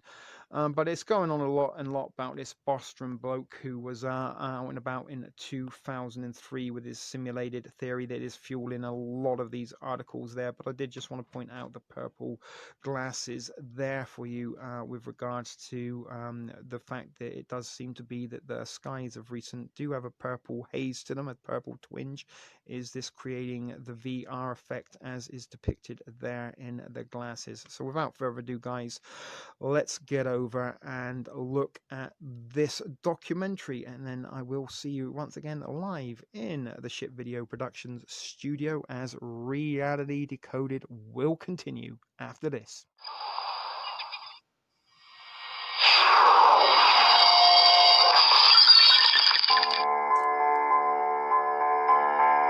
Is reality real? Or could we be living in a sophisticated simulation?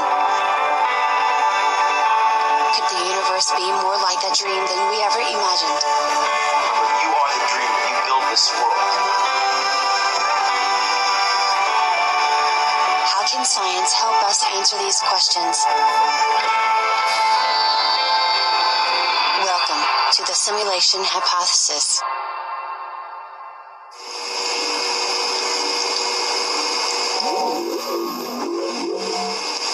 Have you ever had a dream, Neo, that you were so sure was real? What if you were unable to wake from that dream? How would you know the difference between the dream world and the real world? What if you woke up one day and discovered that everything you've always taken for granted is not what it seems at all? What you thought was reality is actually a simulation, a very complex, sophisticated illusion that you live inside of. Even solid matter itself is no more real than, say, a rock that you would pick up in a dream. And not only are you living in a simulation, but it's being generated by a system that you can contact with your mind and actually change the simulation itself. In effect, hacking the universe.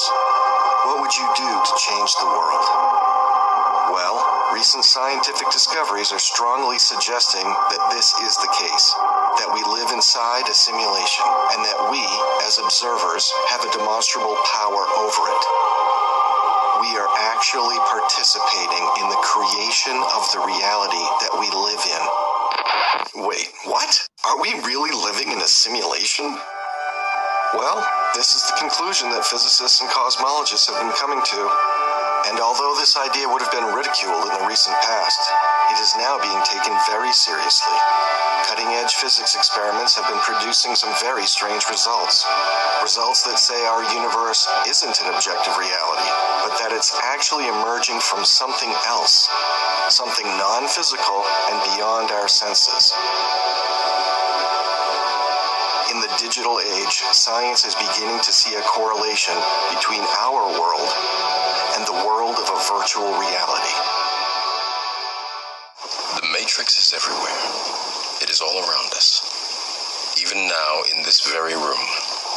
You can see it when you look out your window or when you turn on your television. Plato versus Democritus? What do these guys have to do with anything? I thought we were talking about science, not philosophy. Well, all scientific inquiries are based on one or more philosophical positions.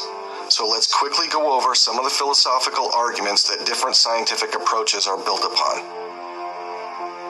Ancient Greek philosophers already had the basic idea of the atom, and they used this idea to help them explain how reality worked. Out of all their various conversations, several very different views emerged.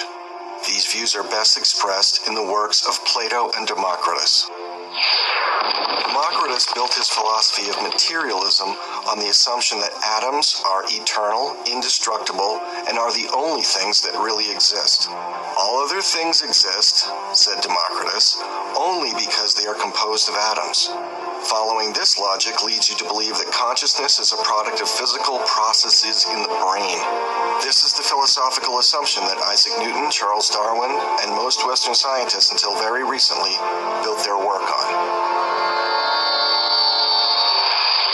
Plato built his philosophy of idealism on the assumption that the basic underlying structure of everything isn't the atom, but abstract mental forms that determine an object's properties. Plato believed that ideas are more fundamental than objects.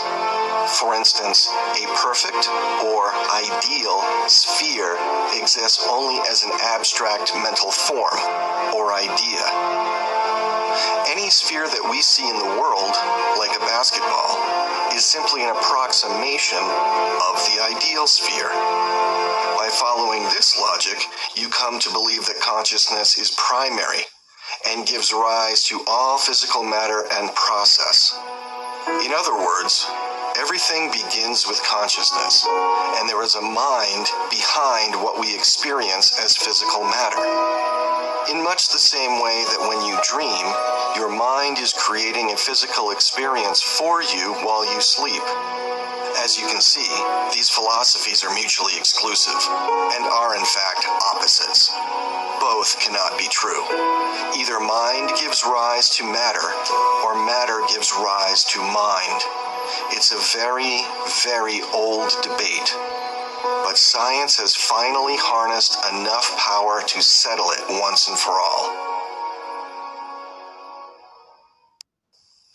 The scientific hypothesis that our world is virtual or dreamlike has been explored in depth by many scientists, including Dr. Brian Whitworth. He took the two opposing views, one being materialism, that our universe is entirely physical, exists in and of itself, and needs nothing outside of it to explain it, and the other being the simulation hypothesis, that our universe exists as a virtual construct and depends on information processing happening outside of space-time. Dr. Whitworth looked at all the facts that have been gathered from experimental results and asked which view better fits these facts. After a thorough analysis, his conclusion was that the data much better fits the simulation hypothesis. Right now, we're inside a computer program? Scientifically, our universe simply makes more sense when viewed as a virtual construct emerging from consciousness, rather than simply matter existing independently of the mind. This isn't real. What is real? How do you define real? The analysis starts at the beginning, with the Big Bang. This well-established cosmological model demonstrates that space-time was created by a single event billions of years ago and expanded into what we see around us today. Nearly all scientists agree that our universe began to exist at one point in the distant past. From the materialist view that our universe is all there is, as an objective, independent reality, the fact that the Big Bang came from nothing is very hard to explain. How could everything come from nothing? But if you look at the universe as a virtual construct, the Big Bang model works perfectly. Virtual worlds always begin with an information influx from a zero state, since they need to initially boot up. Every time a computer game starts up, a Big Bang occurs from the perspective of the game. From inside the virtual world itself, the creation always comes from nothing, because before it boots up, there is no space or time as defined by the rules of that virtual world. Another thing to consider is quantum bits. The fact that light is quantized as photons, electricity as electrons, etc., better fits the hypothesis that we live in a virtual construct. Because in digital processing, all data must have a minimal quantity, represented by bits or pixels, and our world displays the same property. Every computer-generated image breaks down into pixels when examined closely, and this is what science has found in nature. In the past century, physicists have discovered that matter really is quantized, composed of fundamental, independent billions of times smaller than an atom. And, as scientists discovered more and more about the way the universe behaves, it has become clear that nature is a matrix of computable bits. Space is quantized, time is quantized, energy is quantized.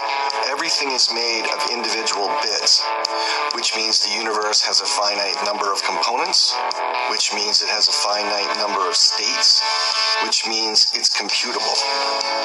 If the true nature of the universe is indeed digital, that we do in fact have quantum bits of space and time, and that there's nothing that you cannot compute, and at the moment there is no evidence against this, then it's entirely consistent with the simulation hypothesis.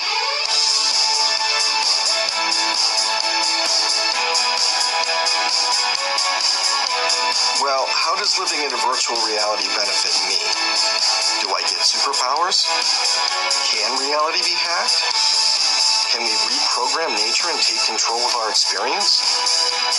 Are we, in a sense, already doing this, but simply unaware of it? Okay, for the sake of argument, let's say the data does fit the simulation hypothesis better than it fits materialism. That's all well and good. But is there any solid evidence of computer programming in nature? It seems there is. Theoretical physicist James Gates has actually found computer code hidden deeply in the equations that describe supersymmetry. So you're saying as you dig deeper, you find computer code writ in the fabric of the cosmos. Into the equations that we want to use to describe the cosmos, yes. Computer code. Computer code, strings of bits of ones and zeros. It's not just sort of resembles computer code. You're saying it is computer code. It's not even just is computer code. It's a special kind of computer code that was invented by a scientist named Claude Shannon in the 1940s. So are you saying we're all just, there's some entity that programmed the universe and we're just expressions of their code? Consider the fact of a maximum speed in nature, the speed of light. In 2011, scientists reported neutrinos traveling faster than the speed of light. But those findings were retracted when it was discovered that equipment used in the experiment was faulty. Nothing has ever been seen to travel faster than the speed of light. Nature has a maximum speed, and events in a virtual world would also obey a maximum speed since they would be limited by a finite processor.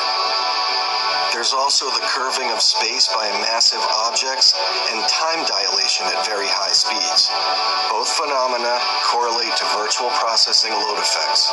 High matter concentrations in our universe may constitute a high processing demand, such that massive objects would slow down the information processing of space-time, similar to the way that high data demands in a computer will slow down the processing speed. Every digital symbol created by the same program is identical to every other in the same class. In computing terms, objects are simply instances of a general class.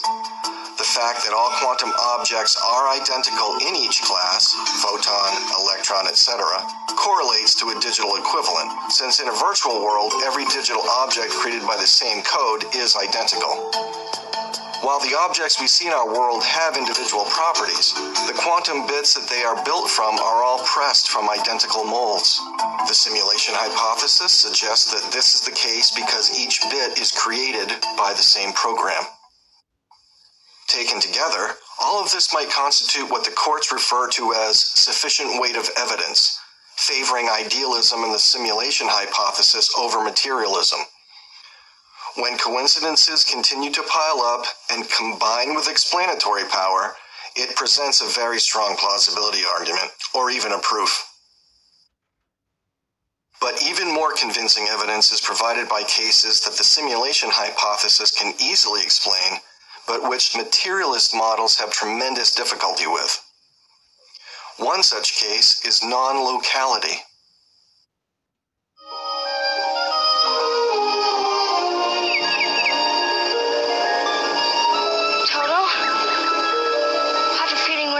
Kansas anymore.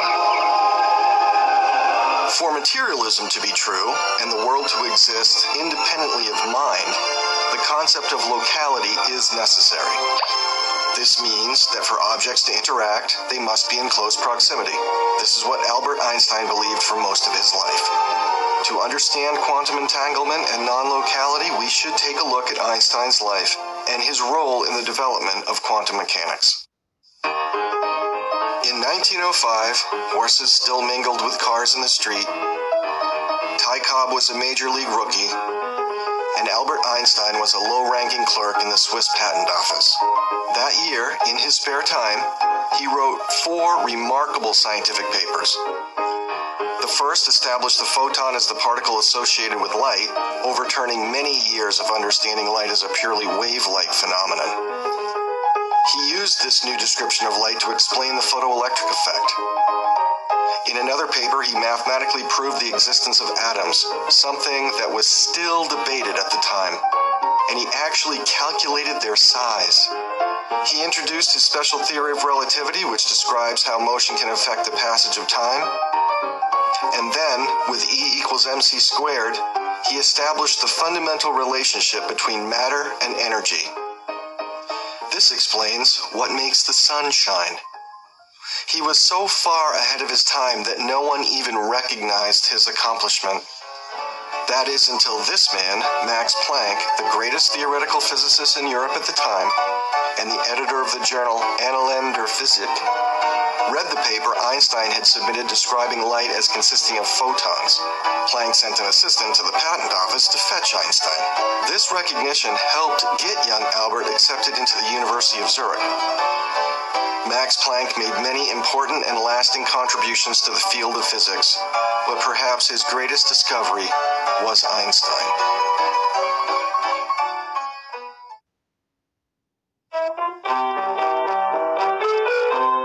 This bright young chap is Niels Bohr.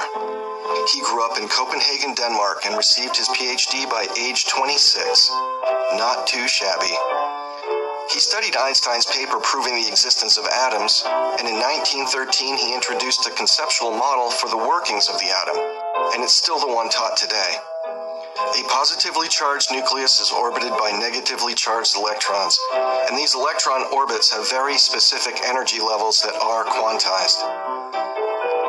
Bohr's atomic model had enormous impact on atomic physics and chemistry, paving the way for the modern era.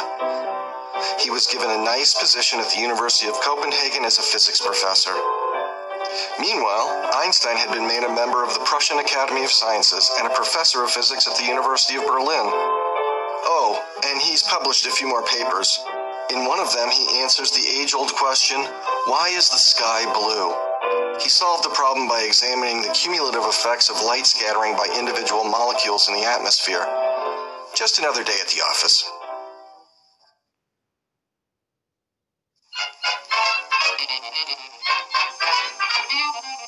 Well, it's the 1920s and every young boy wants to be Charlie Chaplin. This one wanted to be a scientist. His name is Werner Heisenberg. You may be familiar with his famous uncertainty principle, which sets hard limits on empirical inquiry.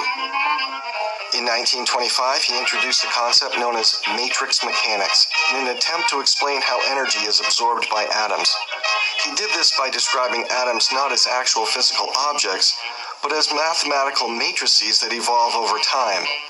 Matrix mechanics was very radical stuff, and it didn't look like traditional physics at all. Niels Bohr accepted Heisenberg's ideas as valid. But most other physicists, including Einstein, thought of them as something of a fad that would fade away once a better theory was found. Heisenberg became a professor himself and started to spread his own ideas.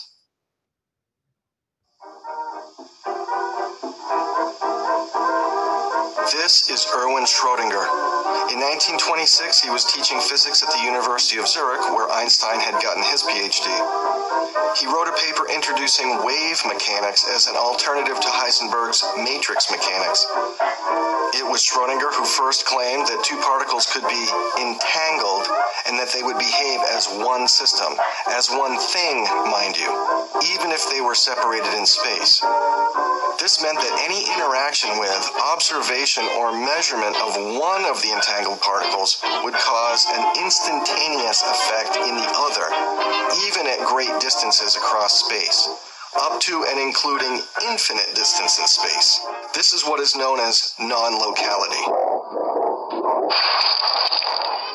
For the majority of physicists, who were, after all, completely invested in a materialist view of the universe, this was truly unacceptable and simply could not be true, even if all the equations worked.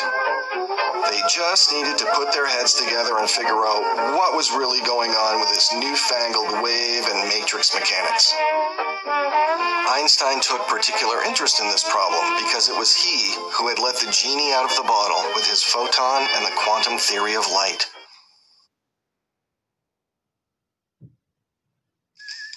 The 1927 Solvay Conference was held to solve these new problems in defining the properties and behavior of photons and electrons. Talk about some heavy hitters. Of the 29 people pictured here, 17 won Nobel Prizes. Here is Madame Curie. Next to her is Max Planck. Here is Einstein, who by this time had overturned Isaac Newton's theory of gravity with his own general theory of relativity, and he was by far the most famous scientist in the world. Here are the young upstarts, Erwin Schrödinger and Werner Heisenberg, the ones who started all this trouble. And here is Niels Bohr, caught in the middle between the youngsters and the older traditionalists led by Einstein. During the conference, Bohr and Einstein began a discussion about the true nature of reality that would become the greatest rivalry in modern science. Bohr's position was that the new quantum theories would prove to be true, that they were the path to the future. But Einstein insisted that this was impossible, that quantum theory simply could not be an accurate description of the universe. Following the conference, Einstein began work on what he called a unified field theory that would eliminate the need for quantum mechanics and fully explain all of the weird phenomena that were being observed and described by the equations of the new quantum theories. Through the 1930s, Einstein continued to reject quantum theory as an inferior model of the universe when compared to materialism. And in 1935, he co-authored a paper with Boris Podolsky and Nathan Rosen to show that quantum theory could not be accurate because of the prediction of instantaneous interaction between quantum bits separated by space. The Einstein-Podolsky-Rosen paper was called "Can Quantum Mechanical Description of Physical Reality Be Considered Complete?" Einstein called the predicted non-local behavior of particles spooky action at a distance, to drive home the ridiculousness of such a prediction. The 1940s were a good time for Einstein. He continued to bask in his rock star celebrity, living in Princeton, New Jersey, teaching at the Institute for Advanced Studies, and collaborating on several important papers. But all the time, he was trying to win the argument with Niels Bohr, working away at his unified field theory to rescue the materialist universe from quantum non-locality. By 1955, Einstein was an elderly man. He had been working on his unified field theory for 28 years to no avail. This was the man who had written 4 groundbreaking scientific papers in a single year.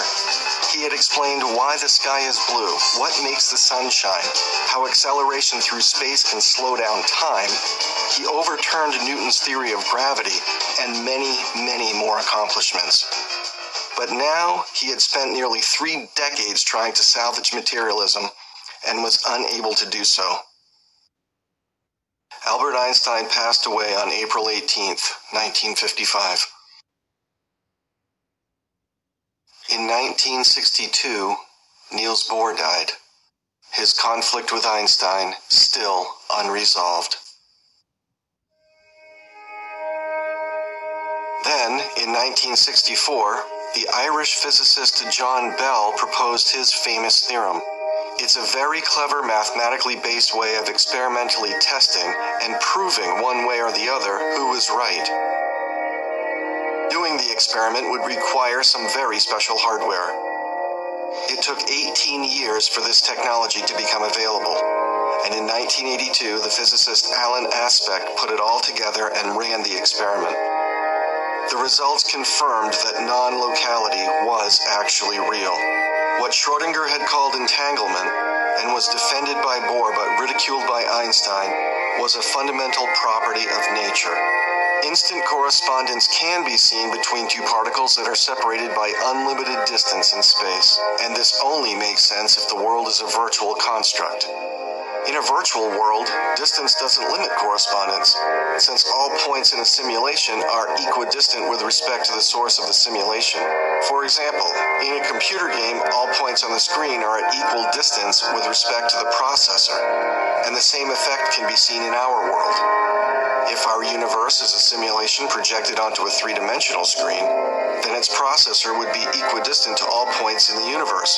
Non-locality, one of the biggest problems in physics, is easily solved by the simulation hypothesis. Space seems to be an illusion created by the virtual construct. But even stranger than space being an illusion is what quantum physics tells us about matter itself.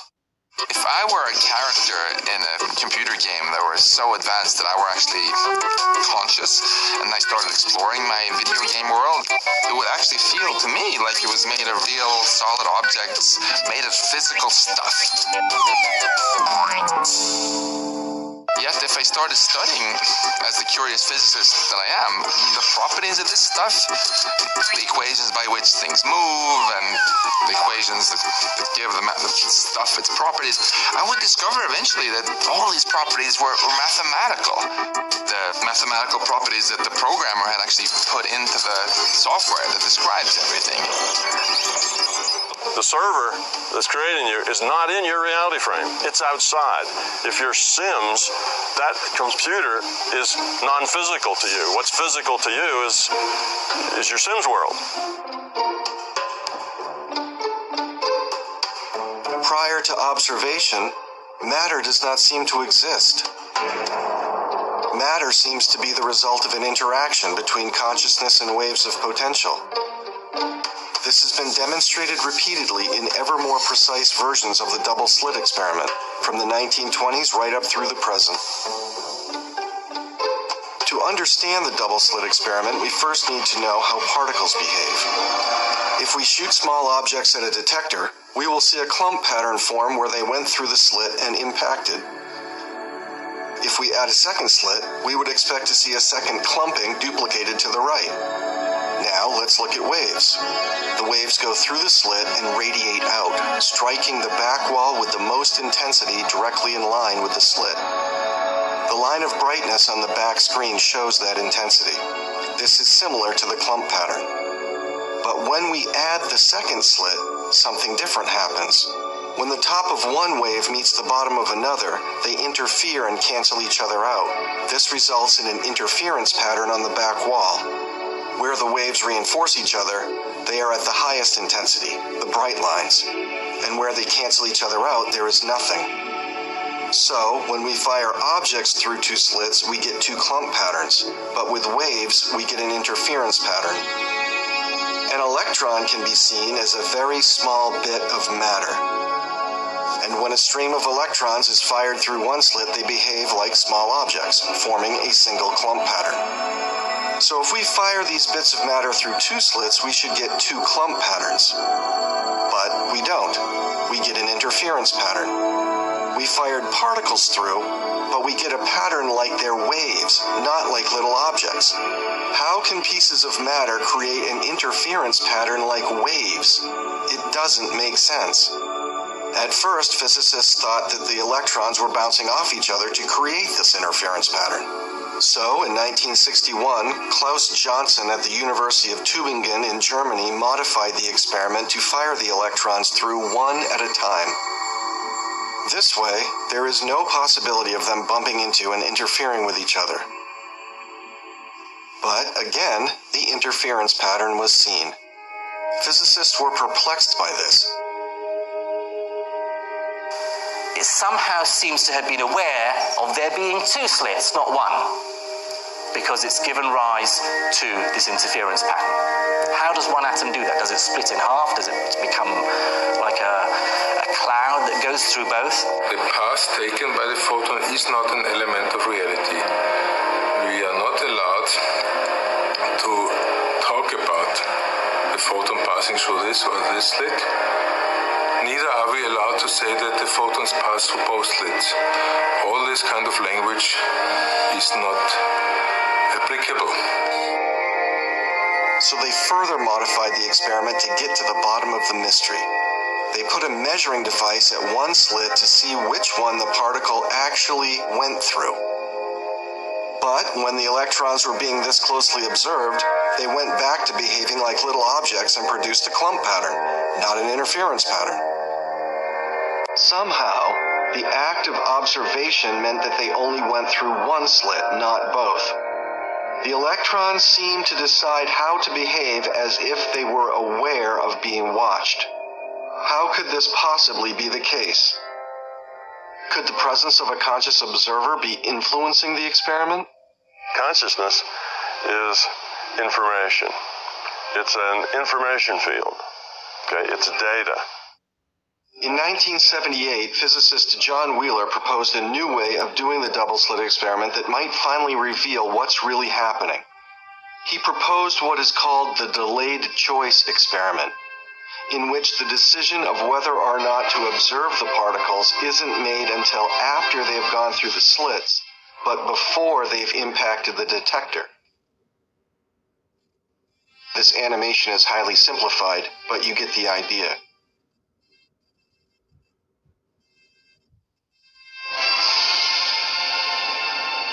Here comes the light. It travels through the double-slit barrier as waves. The waves are past the slits but haven't yet hit the detector. And here comes the scientist. His eyes are closed. He's delaying his choice to make this an observed experiment. And then...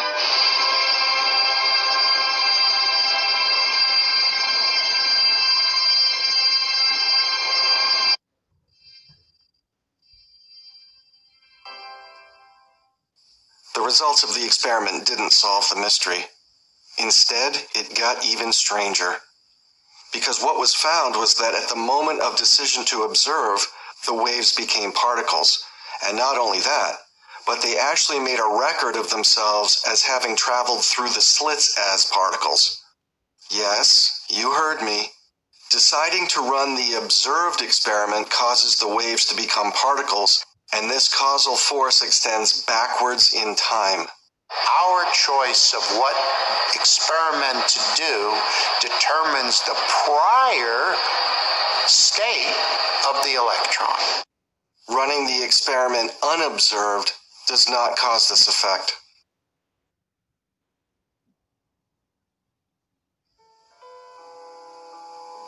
When John Wheeler first proposed adding the delayed choice protocol to the double-slit experiment, he asked us to imagine a distant star that emits a photon billions of years ago and sends it towards the Earth. However, on the way, it must pass a dense galaxy. Gravitational lensing will make the light bend around the galaxy. Billions of years later, upon reaching the Earth, an astronomer chooses to use a binocular-type detector and focuses half of it on the left side of the galaxy and half of it on the right side. How the astronomer chooses to measure means the photon could only have taken one path and would display a clump pattern. So how we choose to observe in the present determines how the photon behaved billions of years ago. What John Wheeler had predicted was confirmed by the experiment. This doesn't make sense in the materialist worldview. It only makes sense if the universe is a simulation and all parts are equidistant in space-time with respect to the source of the simulation, like in a video game or a dream.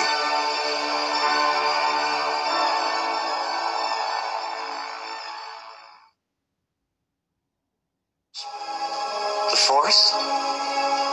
The Force is what gives the Jedi his power. It's an energy field created by all living things. It surrounds us, penetrates us, it binds the galaxy together. Max Planck famously said, "There is no matter as such. All matter originates and exists only by virtue of a force. We must assume behind this force the existence of a conscious and intelligent mind. This mind is the matrix of all matter." One of the hottest ideas in cosmology is known as the holographic principle. It's the idea that our three-dimensional universe is emerging from 2D information. That is, three-dimensional objects are composed of information spread out on a two-dimensional surface, in the same way that a hologram produces a three-dimensional image from two-dimensional information. The holographic principle tells us something very surprising. It says that our ideas of volume, and in a sense, the world, might be a kind of illusion. First of all, I would say it should be clear that this whole holographic story is the most radical thing that has happened to our understanding of space, time, matter, since the invention of quantum mechanics and relativity. Quantum theory in general, and the results of the experiments that have been run in this area, reinforce the holographic principle. Is there any test that we could do to scientifically prove that the universe is a virtual construct and not materialist in nature? Well, you may think that scientists would have run out of ways to do the double slit experiment, but you'd be wrong.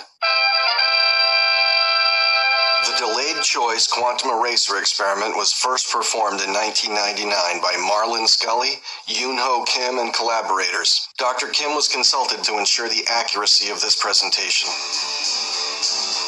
The experiment begins in the top left corner with a photon source behind the barrier with two slits. A crystal is placed in front of the barrier, which splits the photons into entangled pairs. This lens has the task of directing one of each pair, which have traveled through either slit, so that they will impact at detector 0. When a photon comes through the first slit and is split into an entangled pair, one of them flies through the lens and into detector 0. The second flies downward and is redirected by the prism into the green half-silvered mirror. Half-silvered means that they allow light to pass through 50% of the time. The other 50% are reflected. So, on average, half of the photons are reflected up and impact detector 4. The other half simply travel through, reflect off a full mirror, and reach another half mirror. They can either travel through it and hit detector 1, or be reflected into detector 2. Photons traveling through the second slit are also split up into pairs, with one traveling down and redirected by the prism. At the first half mirror, 50% are reflected and impact detector 3. The others travel straight through and are reflected into the second half mirror. 50% of these travel through and impact detector 2. The other 50% are reflected and hit detector 1. So, all the photons that came from the first slit on the red path could only impact detectors 1, 2, and 4. They can never reach detector 3. All photons coming from the second slit, the blue path, can only impact detectors 1, 2, and 3, but never detector 4. So any photons hitting detector 4 must have traveled through the first slit, and any photons hitting detector 3 must have traveled through the second slit. For photons that impact detectors 1 and 2, it is impossible to determine which slit they came from, because these two detectors can be reached from either red or blue path. The path of their actual origin has been erased by the experimental setup. So what is the function of detector 0? The results of the experiment are related to the time it takes the photons to travel through the apparatus. The shorter the path, the faster the photon reaches the detector, and the shortest path is always to detector 0. So when the photons are split up into pairs, one of them is always recorded at detector 0 first, and then, with a delay, the partner photon hits one of the other detectors.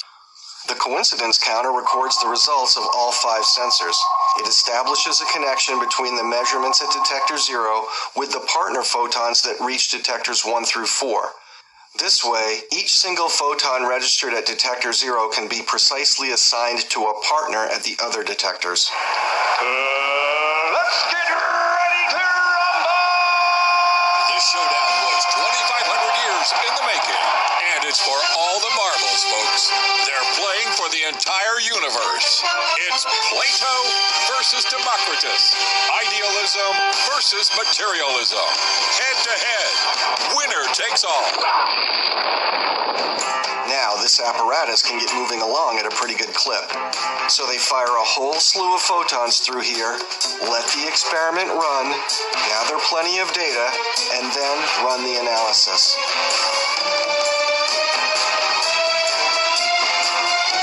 And what are the results? Detectors 1 and 2 always show interference patterns because it's impossible to determine which of the two slits the photons came from. But detectors 3 and 4 always show clump patterns because we can know which slit these photons came from. That is the only difference. How the light chooses to display itself as particles or waves is dependent on how much we know about it. If it had to come from just one slit, clump pattern. If it might have come from either slit, interference pattern. There is no materialist explanation for this. But even more mind-boggling is that the photons know beforehand which detector they will hit. How do we know this? Because of how the twin behaves at detector 0. Because the path to detector 0 is shortest, one of the split pair registers here first, before its twin ends up at any other detector. And whatever registers at detector 0 always correlates with where its twin ends up. So if one of the pair hits detector 3 or 4, detector 0 always displays a clump pattern. But if its twin lands at detectors 1 or 2, detector 0 always displays an interference pattern. Can the particle predict the future? Or is space-time a virtual construct with all time frames available simultaneously at the source of the simulation? Modern physics has definitely decided for Plato.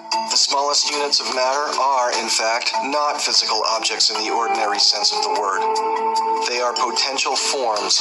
In Plato's sense, abstract ideas which can only be described in the language of mathematics. Space and time are ideas as well, not absolute properties of nature. Science has decided. Materialism is not a valid worldview. Most physicists now accept that particles do not exist as objects in the absence of observation, but exist only as waves, which then form into particles when observed. These waves aren't anything tangible like ocean waves or even radio waves, but simply a probabilistic description of where the particles might be if they were checked on. Particles are probability distributions, not little hard things. But when you measure them, like measure which slit they go through, you get a particle. The wave that forms into a particle is only a wave of potentiality. This is what Werner Heisenberg said many years ago. The atoms or elementary particles themselves are not real. They form a world of potentialities or possibilities rather than one of things or facts. When you look, they appear. When you're not looking, they don't necessarily exist. This situation seems very odd until you compare it to what you see in a computer simulation. A video game gives you the frame that you need when you're looking there. When you navigate around and look at something else, it creates and gives you that frame. Oddly enough, the universe behaves the same way. Our world really does seem to be pixelated, and it only assumes definite form when observed.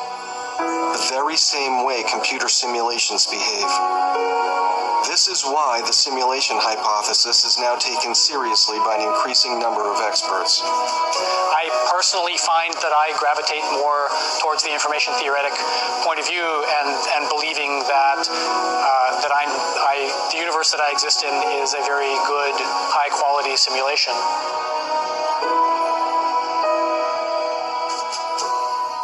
Some folks have tried to salvage objective reality and materialism by claiming that the quantum realm operates on a separate set of rules that don't apply to the macro world of our daily experience. This idea is called macro-realism. The scientists Leggett and Gard proposed an idea similar to Bell's theorem, known as an inequality, to test whether there is a limit on quantum effects. But in 2011, a team led by Stephanie Simmons and George Nee experimentally demonstrated violations of the Leggett-Garg inequality. And these results have been duplicated many times since then, showing that macro reality emerges from quantum reality. So you can't separate the two. Reality is all emerging from the same source and operates by the same rules at all levels. The double slit experiment has been successfully performed with larger objects such as atoms, molecules, and even buckyballs, spherical structures made of 60 carbon atoms. Scientists are currently designing experiments to do this with mid-sized proteins and viruses. Non-local entanglement has been recorded between pairs of small diamonds, aluminum chips big enough to be seen with the naked eye. A small metal paddle has even been placed into a state of non-local superposition. As of February 2015, macro-realism has failed every single experimental test. The fact that quantum effects exist at the macro level is what makes quantum computing possible. And quantum computing takes place on a daily basis at Dr. Seth Lloyd's MIT Qubit laboratory. The idea that you can prevent the downfall of materialism by claiming that the macro world is separate from the quantum world simply doesn't work. Reality is all emerging from the same source. So, is the quantum realm different? No different. Only different in your mind. You must unlearn what you have learned. Okay, fine. So the science says that we may really be living in a simulation. But what does that mean? Am I being kept alive in one of those scary pod things from the Matrix? Is my brain sitting in a jar somewhere with wires hooked up to it? Is someone else in control of my thoughts, feelings, and dreams? Why is all of this so mysterious and difficult to understand? Wouldn't a creator want me to know what's going on? Is the creator afraid to expose their true intentions? Is he hiding from us? Why? Why won't he reveal himself? Pay no attention to that man behind the curtain.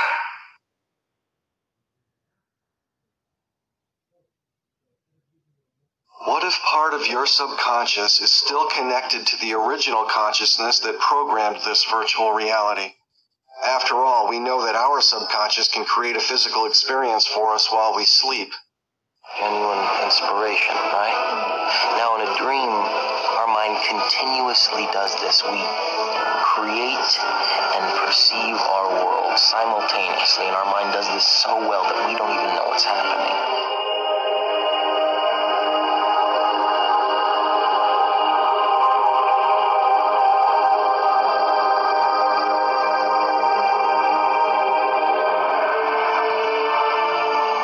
A single scientist who would disagree with the statement that the world is exceedingly ingenious. Not just mathematical, not just beautiful, not just elegant, but the manifestation of something truly extraordinary.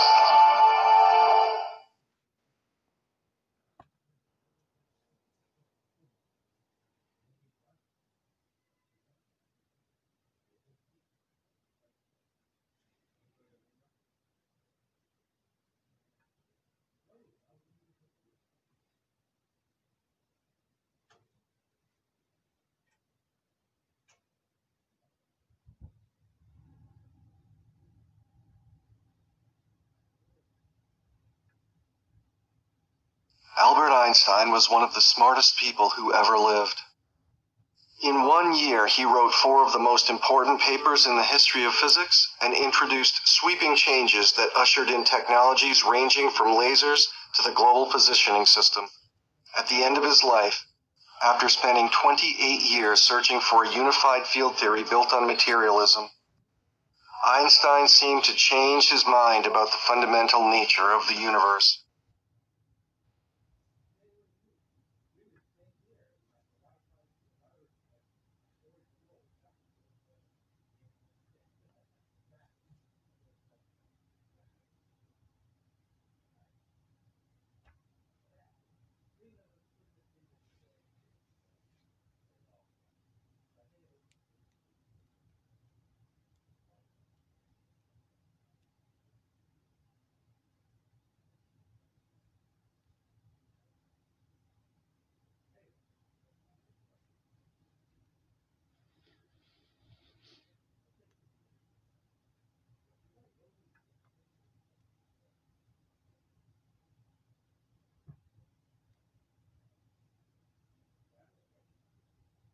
Is everything here created by God? Well, yes, if God's the larger consciousness system, yes.